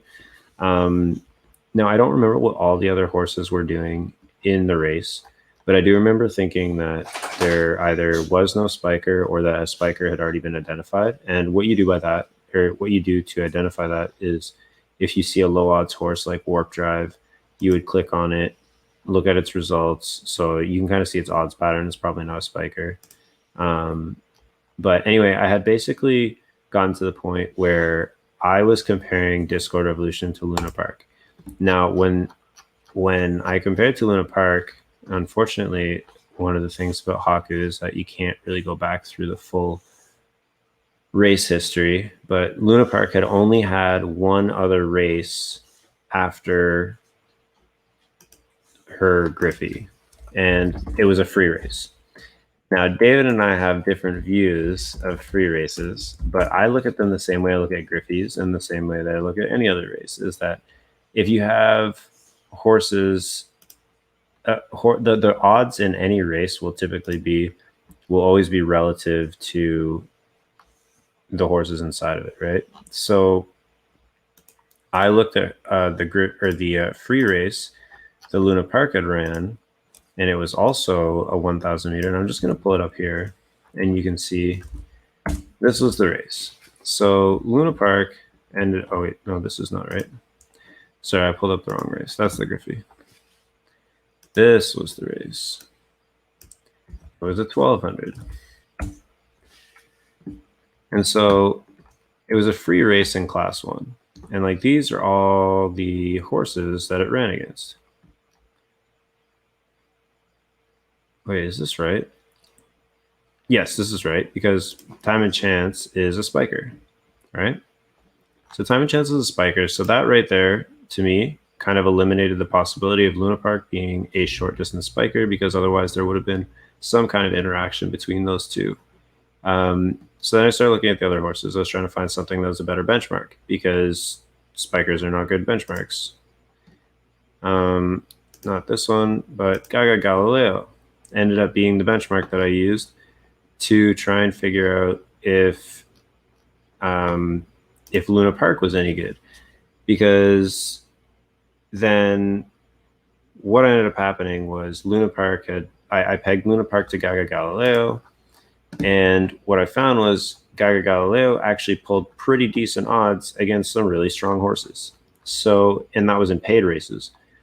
So then I was looking at, all right, well, if Luna Park is pulling 6.9 against Gaga Galileo, which is pretty close to, I can't even remember which horse that I had ended up pegging her to. I think it was Big Deal. I think that was the one that I sent to David afterwards. I was like, wow, like if Discord Revolution's odds hold from the Griffey compared to Luna Park, and he's not some kind of spiker that I can't really tell from the Griffin, then he's going to be a really strong horse. So, I mean, that's basically when it comes to identifying. So there's going to be another one that I'll go into, and I don't know if David wanted to cut in, but when you're identifying any kind of horse from a Griffey, it comes down to, first, looking at the odds of the other horses that run with it afterwards. So if you pull odds and you have no other benchmark to go from the Griffey, the biggest things that are usually good indicators of high variance, which is usually what determines performance in the current race environment, is low odds and finishing in the bottom three. That can be a good indicator of something that has high variance and potentially could be pretty strong. You have to look at the competition. So if you're running against a bunch of like ZED Buterin exclusives and so on, the chances of the field being strong and your odds being real are pretty low. So that's always always something that you have to watch out for. And then the best thing to do is after you run a Griffin is just to wait and see if other people are going to run their horses after yours, unless you're really antsy like me and you're just going to throw your horse into every race anyway. So once they run, then you can start like looking for, so again, and this is where it comes down to knowing your fields and being able to find a benchmark for your horse, because once you find that benchmark, you can kind of be like, okay, look, the horse that I'm 2 odds better than pulled 2 odds better than lock the doors. And if that happens, then you usually have a pretty good idea. That your horse is going to be pretty strong. Now, it doesn't always translate exactly, because different horses have different distance preferences. And like, say, a horse that gets good odds in a 2200 Griffey then goes and gets even better odds in, like, say, a 1000, then your horse might not run at the same profile, so it might not get good odds at 1000, right? So it's still like an element of gambling, and you have to understand that when you're doing those cross comparisons. But usually finding a good racer is just about finding a benchmark and being able to translate the odds like across the different races and being able to compare those and kind of measure the strength of your horse against a different horse without actually racing against it, if that makes sense. And then as far as like being able to identify something that is not necessarily like a strong horse that is not necessarily raced well, I can pull up another horse that used to be mine called, actually it'd probably be better to go here. Diamond Hooves. So I used to own this horse, and before I bought it, it was at like negative 1.3 ETH or something like that in profit. So they'd lost 1.3 ETH or 0.13 ETH racing it. And a lot of that just came down to, if you go down to here, and I think, I sold this a few weeks back, but let's go with here. Is this, I think this is still after I don't remember exactly when I bought it, but you can see going back, he was just like, the person that originally bought it was just throwing it into like everything. They're just throwing it into big races. They're throwing it into, $20 pots, $25 pots, or sorry, there's no $20, $25 pots, $50 pots. Like, you can see its odds wildly fluctuating because of that. And so if you see a horse that is getting, say, like 14 average odds, but then you see that they're going only into like $25 pots and up, sometimes that horse could be a really strong $5 or $2.50 horse. It's just a matter of not being raced correctly. So its surface stats look awful.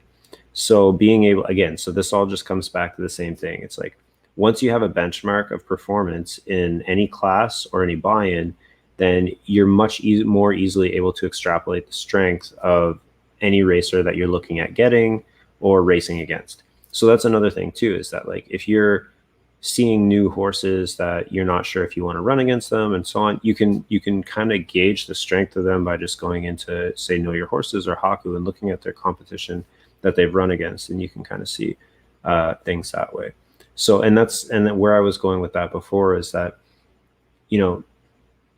this is going to be really, really important once they take odds away, is knowing who your benchmark horses are, because with Flames, they're just going to tell you who I still think it means that they're just going to be telling you who the top 3 odds are in each race.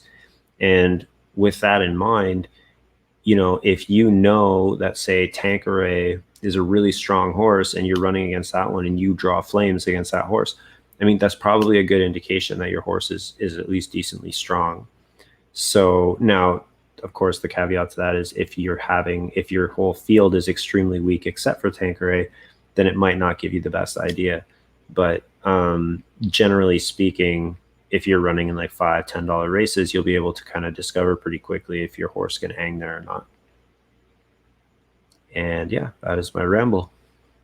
So I hope that helps. If you needed help identifying horses, I'm always happy to kind of go through horses with people. Like I love doing it. I don't typically have the funds to buy a lot of horses, so I'm always happy to look at them for other people and just wish I could buy them. Do you want to pull up Are You Serious? Yeah, sure. Oh, here, why don't you you can take it back if you want. Do I poke through most Griffey results? No, I usually, what I do for Griffies is, well, kind of giving away everything that I do, but since I don't have a lot of capital anyway, it doesn't really matter. But I usually just filter through for 8.5 odds or lower, and I only filter for one race. And then I'll usually go through each breed separately. So I'll go through Genesis first, then I'll go through Legendary, then I'll go through Exclusive and Elite and so on. Because in terms of resale value, you typically have more resale value the higher up on the breed chain that you are. And fillies obviously have more resale value than colts. So sometimes I'll also separate it by gender. And then I just look at the results. I go through each and every one of them that has 8.5 odds or lower.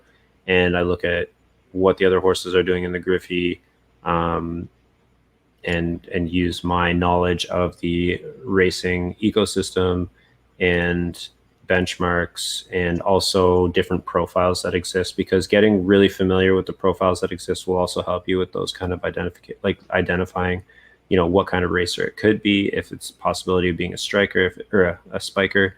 If it's a spiker, how strong of a spiker could it be? Yeah, all that stuff. Yeah, Gags. I mean, I think you can do so Griffin analysis is kind of one set, and then horses with 10 races or 15 races or fewer are kind of another set, and then horses with 50 races that have been raced poorly are sort of another set. There are kind of value opportunities in each set of those horses, right? So in a Griffin race, you can, if as long as it's pulling, CJ said sub 8, I think that's about the right number. Maybe sub 10, just to capture a slightly larger set of horses. You can take that. You can, it's all about looking at the competition, obviously, waiting for other horses to run, and looking at who they're running against. And as CJ said, having benchmark horses in certain distances and certain classes. And then, then you take that next step to the horses with 10 to 15 races, and you'll see horses, especially less than 10, like 5 to 10 maybe. You'll see horses that have pretty good odds, that are either being put in large buy-in races or put in specific distances or a couple distances. You can kind of get an idea of, what those horses look like. And I know we haven't talked about odds shapes and race patterns, but you've got, spikers. We've talked about a good bit. You've got ledges. I call them, they're called a bunch of different things. Ledges are generally either short or long specialists that don't kind of have their odds pushed as much. I call them wedges, but not everybody does. So the horse that we were looking at earlier, I'm blanking on the name, and then Discord Revolution are both wedges, in that their odds kind of look like a wedge one way or the other, right? So either a short wedge where your odds get better as you get to shorter distances, or a long wedge where you have 12 to 13 odds at shorter distances and down into single digits in the longer distances. Generally, those horses where the better odds are will race better there, have their ups there, or have U's there. but that's not always the case. Sometimes those horses will have a 1400 and a 2200 up and down, or different middle distances. But there's a whole bunch of different shapes. And so even 10, 15 races in, you can start to see that. And you can also evaluate against competition, as CJ was saying, of what the competitors look like, why certain races could have pulled lower or higher odds. These are all different things that we look at. CJ and I have a slightly different way of looking at horses, but I think we approach things pretty similarly. On the flip side of that, I'm not as big of a racer, so I don't necessarily look at all of the same things that people that are super focused on finding the absolute best racers are. So just a little bit more context there. CJ, Goomba asked about, are you serious, while we were looking at this. And so this horse pulled 4.7 odds, finished 12th, beat a Nakamoto Legendary for odds. Yeah, we'll look at what that Nakamoto Legendary is saying now. Pretty decent odds in Class 2. I mean, not great, but yeah. So for me, when I look at this, average it's like, odds in Class 2. So go ahead. Yeah, no, and all I was gonna say is that when you, so yeah, this is an example of a horse. Like initially, right off the Griffey, I would look at it and I'd be like, wow, 4.7, finishing 12th. Those are both really good things to have. I have noticed a lot of horses that get sub 5 odds in the Griffey typically tend to not turn out super great. I don't know if that's like more anecdotal than actually statistical, because I've never had it pulled. I'd actually be interested to see a graph of that. Might ask BG about it later.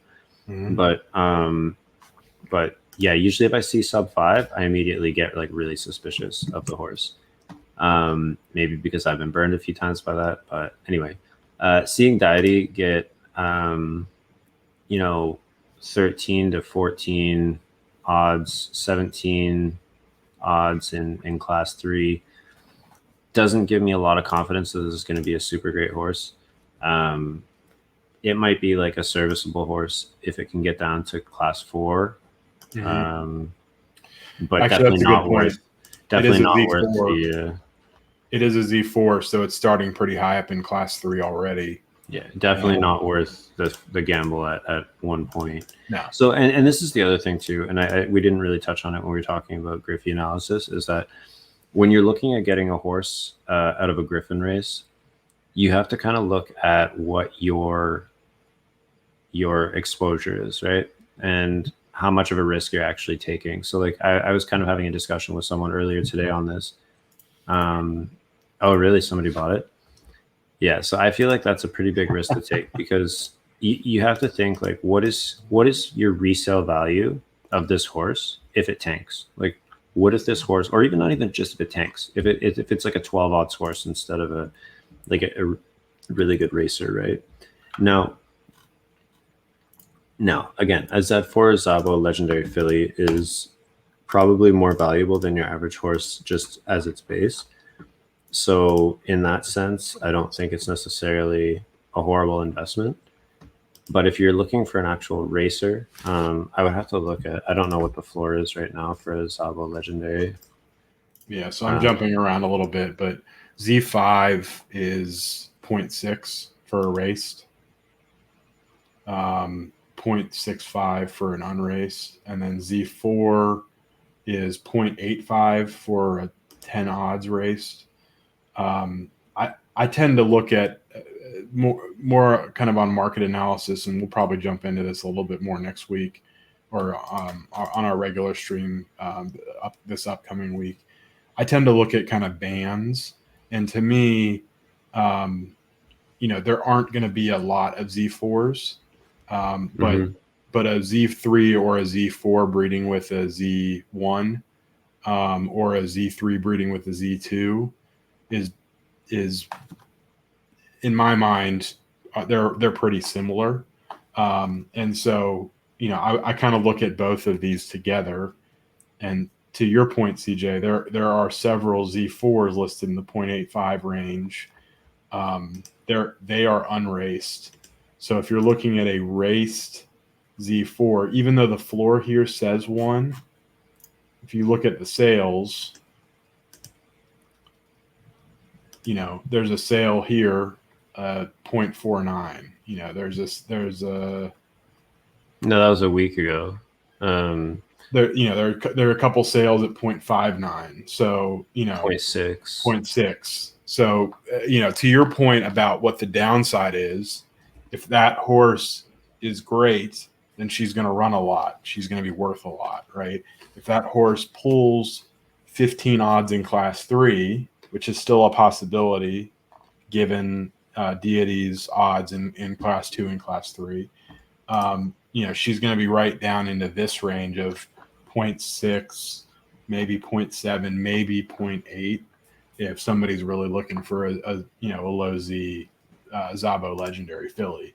But if you're buying for 1.3 and you either have the upside of you're going to keep it and breed it and maybe make some money doing that, versus if it's a bad horse and you don't want to keep it, you've basically burned through half of your investment immediately.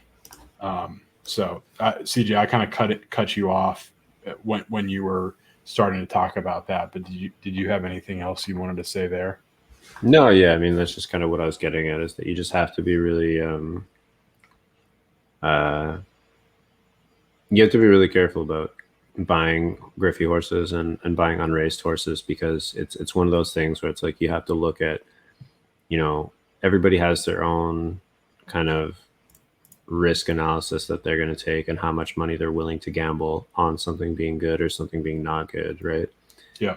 So in that sense, it's like people will list horses for, say, an ETH over the floor after one race, and even though it's not quite the same as buying an unraced horse, which we know 95% of are going to be bad racers in the current environment, it's very similar. You're still gambling, right? Like, even if you are the best Griffey analyzer in the world,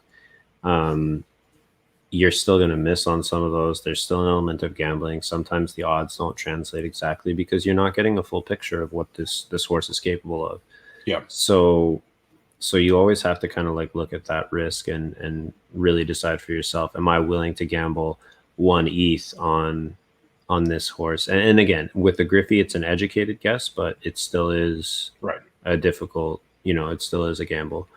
So, with a horse like this, when you see Deity in there getting, 15 plus odds in class 3, could this horse be amazing? Absolutely. If this horse is a spiker, for example, it might be extremely strong. And there is a possibility that it could be a spiker because there was another horse in there that had 30 plus odds, I'm pretty sure. Right. 45 odds, actually. So typically in those situations, people don't think of spikers as coming from 1600, getting good odds in 1600, but it does happen if their natural strength is just like that high. Yep. So, it's one of those things. Again, it all comes down to like what your risk tolerance is in terms of how much money you're willing to expose. And I think the other point that you were making was, if you look at the Griffin odds for these horses versus the lifetime odds, anytime you start to see every horse pulling, -2s, -4s, -7s, mm-hmm. That's generally not a great sign. If you have horses that are pulling similar odds, if most of these horses were halves and 1s and 2s, then you could argue that, when she goes up to class 3, she may be a 7 odds horse in class 3, right, CJ? I mean, that's another way you can kind of look at some of this odds variance in here. Mm-hmm. And I think that really highlights what you were saying about this horse being, pulling significantly higher odds in class 3 and class 2. So, but yeah, Goomba, I mean, I think what we're trying to say is it's a good starting point, but it's important to not just take that as, this is going to be a great horse. It's important to dig into the competition. It's important to look at other races.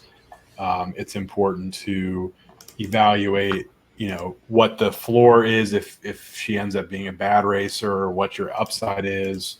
And if you miss out on a good deal, then there are going to be other good deals. But if you spend 1.5 ETH on a horse and it turns out not great, and you have to either hold on to it or sell it for a loss, then it's going to take you some effort to claw that back. So that's, it obviously, if you have more money to play with, then that's less of a consideration. But just trying to kind of frame out the different arguments there. So. But yeah, anyway, guys, did that answer a lot of what you're like kind of wondering about as far as horse analysis goes? Like, it sounds really simple on the surface to just be like, yeah, just find good horses and compare your horse to them. Obviously, and if they ran against good horses, then they must be good horses. Yeah. So, like, I mean, it's not really that simple. Yeah. But those horses can definitely give you a benchmark for how good. And again, like, if you're looking at a horse that's really strong in class 3, but your horse is going to be running in class 5, that's obviously going to change things as well, right? Because the competition is a lot weaker in class 5 than it is in class 3, and so on. Yeah. So I know we were going to jump into Night Terror, and we can take a look at that. Before we do that, though, did Gags or Goomba or anybody else, did you guys have any questions about kind of what we've been talking through? All right. And then if not, we'll look at Night Terror. I know we're a little over 2 hours now. It's 1 a.m. Where we're at, so it's getting a little late. CJ, I was thinking, if we might look at a couple more horses and then kind of wrap up. I'm ready to go to sleep. Okay. All right. So yeah, guys, if I know we still have quite a few people still kind of watching. Appreciate you sticking around, doing a little late night session with us tonight. If you've got any horses you want us to take a look at before we kind of wrap up, go ahead and drop them in chat. If you've got Know Your Horses links, they should work now, or just drop the name of the horse and we'll take a look at it. Yeah, Gags, no problem, man. Nightleaf, thanks for logging in. Yeah, Fogel, take it easy, man. Have fun at work. Don't have too much fun though. All right, so let us jump into Night Terror real quick, and then we'll do a little bit of a wrap up.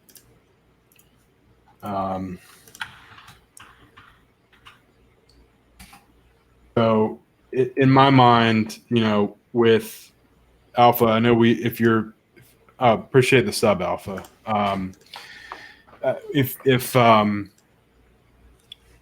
So I was going to say, if you're still here, then you are still here. So we talked a little bit about this on Discord. With this odds profile, this horse really isn't that much of a racer. I mean, it's up in class 3. If we just look at kind of class 3,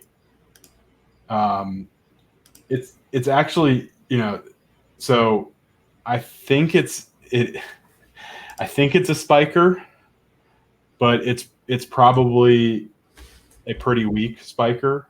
So if we look at this race here, you've got 1,000 meter class 3, and I'm not seeing any horses in here that I recognize at all, either up or down. So I think Night Terror, as in like Night Terror, as in, or like a roar. TERROIR. Okay. There's an extra I in there. So Got it. yeah, so I think given the odds profile, it's got a little bit of a spike at 1600. It's got some 11s, and 11 kind of shorter odds at 1,000 meters. I think it's a weak spiker. It's definitely a weak spiker. And so, it's not super competitive in class 3, unfortunately. I think the better odds are coming in your shorter distance races. So if you look at, and if terroir is just, I think, French for earth. So you don't have to say you misspelled it. You were just being classy or something. So if you look at, see, this is weird. So CJ, we're talking about it being a spiker, but look at the placements. If you can see my screen at 2,400, maybe it is a long spiker. But either way, it is a weak spiker. I don't think it's much of a racer. That said, if you do want to keep racing it, you can probably find short distance and long distance free races and kind of put it into those and keep it going. The one thing I will say is, it's for a legendary Buterin, it's not, that's a spiker and it's running into competition in a lot of these races. It's not pulling the worst odds I've ever seen. And so it might be worth, if you have other Buterins, trying to breed with this horse, just to see if you can kind of increase the variance, or it doesn't finish kind of last much. So I wouldn't necessarily just dump this horse, but I also wouldn't race it in a lot of paid races, based on kind of the odds and the profile. So CJ, what do you think? Yeah, it doesn't look like it's going to come down. Yeah, the odds are kind of too high. Yeah. It ideally, since it does look like a long spiker, you would want to try and run in short distance. I don't know how much that's been done. Not a lot, but it's a lot of middle finishes. Yeah. And even the thousands are a couple seconds and thirds, like just as many ups as middles. Yeah. Right? Yeah. I would say, I mean, it's very clearly a, let me look at the ancestry on this. It's an unraced horse and a class 4 horse. Yeah, I would say if you're going to keep this horse, it's just going to be to try and breed with it. But I don't know how much value you're really going to find in that. But I mean, like, if you have a bunch of horses, here's the thing about ZED right now, is that because the racing environment is so heavily reliant on variance and distance preference, you can actually have two fairly poor horses, and you can just keep breeding them together, and eventually you might get something that's serviceable because it just gets a high dose of variance and distance preference. So, I mean, at the end of the day, if you can't sell something like this for something that you're comfortable with, then it doesn't hurt to hold on to it, and then hold on to a bunch of females that are kind of in the same situation. And then it costs like very little with the in-house discount, or from, say, like if you make 2 different stables to breed with, it costs very little with a Buterin Legendary or a Buterin Exclusive to just breed into those horses. And I mean, yeah, exactly. Ice has this strat down pat. He just, like, the amount of, I mean, his success rate is ridiculous, and I'm pretty sure he has a horseshoe up his ass. But sorry, can I say that on stream? Yeah, so I'm pretty sure we're not safe for work stream, so you're good. If you you just, right now the racing environment really rewards breeding in quantity almost more than breeding quality. So I don't think the market necessarily reflects that, but yeah, right. I would say if you have a horse like this and you have a bunch of other horses that are kind of like going to get down to the exclusive or elite level that just you're not able to sell for an amount that you're comfortable with, then hold on to them, breed them all together. You'll probably end up hitting something eventually just by sheer luck, and that'll pay for all the horses anyway. So that's my opinion on it. I think David was kind of getting at the same thing. Yeah. It's worth a couple breeds here.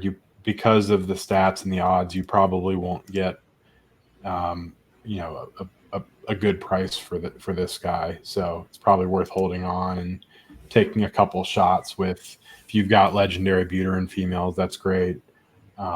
Maybe even put a Genesis Buterin into him and see kind of what kicks out. So, because Faux Pas looks like she kind of has some other decent kids, so there might be a little bit of ability there. But, it just depends. And wager dominance is an unraced Z4 Genesis, so I mean there could be some good underlying ability in that horse. Yeah. So I would say that if you're gonna Anyway, I'm getting pretty tired. I don't know if there's anything else anybody wanted to talk about or see, but I think we've hit on a good bit. I think we've actually streamed a little bit longer than we were planning to, but it's been I think a pretty good stream. The viewer count is dwindling a little bit, but really appreciate those of you who have stuck with us, and thanks Alpha for the sub, and everybody else who has subbed today. Yeah, I really appreciate that. Sign Media jumped off, but appreciate the donations there as well. Again, we're going to keep doing these. We're not going to paywall much of anything. Streams like tonight where we kind of get a little bit more into specifics, we probably won't keep published. But appreciate the support. And all we ask for you is for you guys to follow and jump on and watch us. Sign Media really appreciate the subs earlier, man. So yeah, that was awesome. So guys, we're gonna wrap up.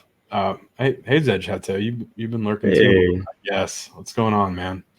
I think one thing too to mention is that we're probably gonna roll out. Usually, what we'll do is probably on the weekend we'll come up with the content that we had, like our actual planned content for our planned stream for the week. And we'll release that information on the weekend. This week we had a really, I still highly recommend, if anybody here hasn't seen it yet, go back and watch the stream from Tuesday, because it had some really good information and data in it. And having BG on was obviously like a pretty big highlight. We're still just starting out here, so we're still trying to figure out, what kind of content everybody wants to see. We're just trying to touch on every like major subject, and then, it's going to be about. There you go. Let's sticking it to us, right? The genetic algorithm is strong, baby. That's what we like to hear. But yeah, so I just thank you for everyone that has shown support so far. We're really humbled by the amount of support that we have received. Absolutely. And we're just hoping to kind of grow from here and get even better. So and look for more guests, look for more hot topics, anything that we can touch on. We're hoping to keep doing. So next week we'll probably focus a little bit on the market and then a little bit on another topic that's TBD. We'll try to keep it to around 2 hours, either Wednesday or Thursday of next week. We've got to coordinate with a couple of people on that, and then but keep an eye out for the Discord. Those of you who are looking for that and are still on, we are going to open up our little Discord here in the next couple of days, I think. CJ and I have a little bit of work to do there first, but we'll get the Discord linked on the Twitch page, and we'll communicate that with you guys as we go. So keep an eye out for that, and we look forward to building that out a little bit and sharing more information with you guys there. And obviously we'll be more accessible for questions on a daily basis there than we are here. But really appreciate everybody jumping on tonight, and feel free to reach out on Discord through DMs in the meantime, and we'll see you all again soon. CJ, do you have anything else to add tonight? No, that's it. The Discord was a good mention. I think, one thing about the Discord too is we're gonna have a lot of our tools and our usually like the data sheets that we do end up putting together will be pinned there, and there's a lot of good characters in there too that are probably just as knowledgeable, if not more so than us, that are really intent on helping people as well. You see them pop into the stream once in a while. Ice, BG, Gags, Specs, My Blood, Fogel, all those guys have a lot of experience in different areas, and we have a really solid crew in there, so we're really excited to get it open up to more people. Yep, absolutely. So thanks a lot, guys. Have a good night, everybody. Thanks again. Have a good one. Bye.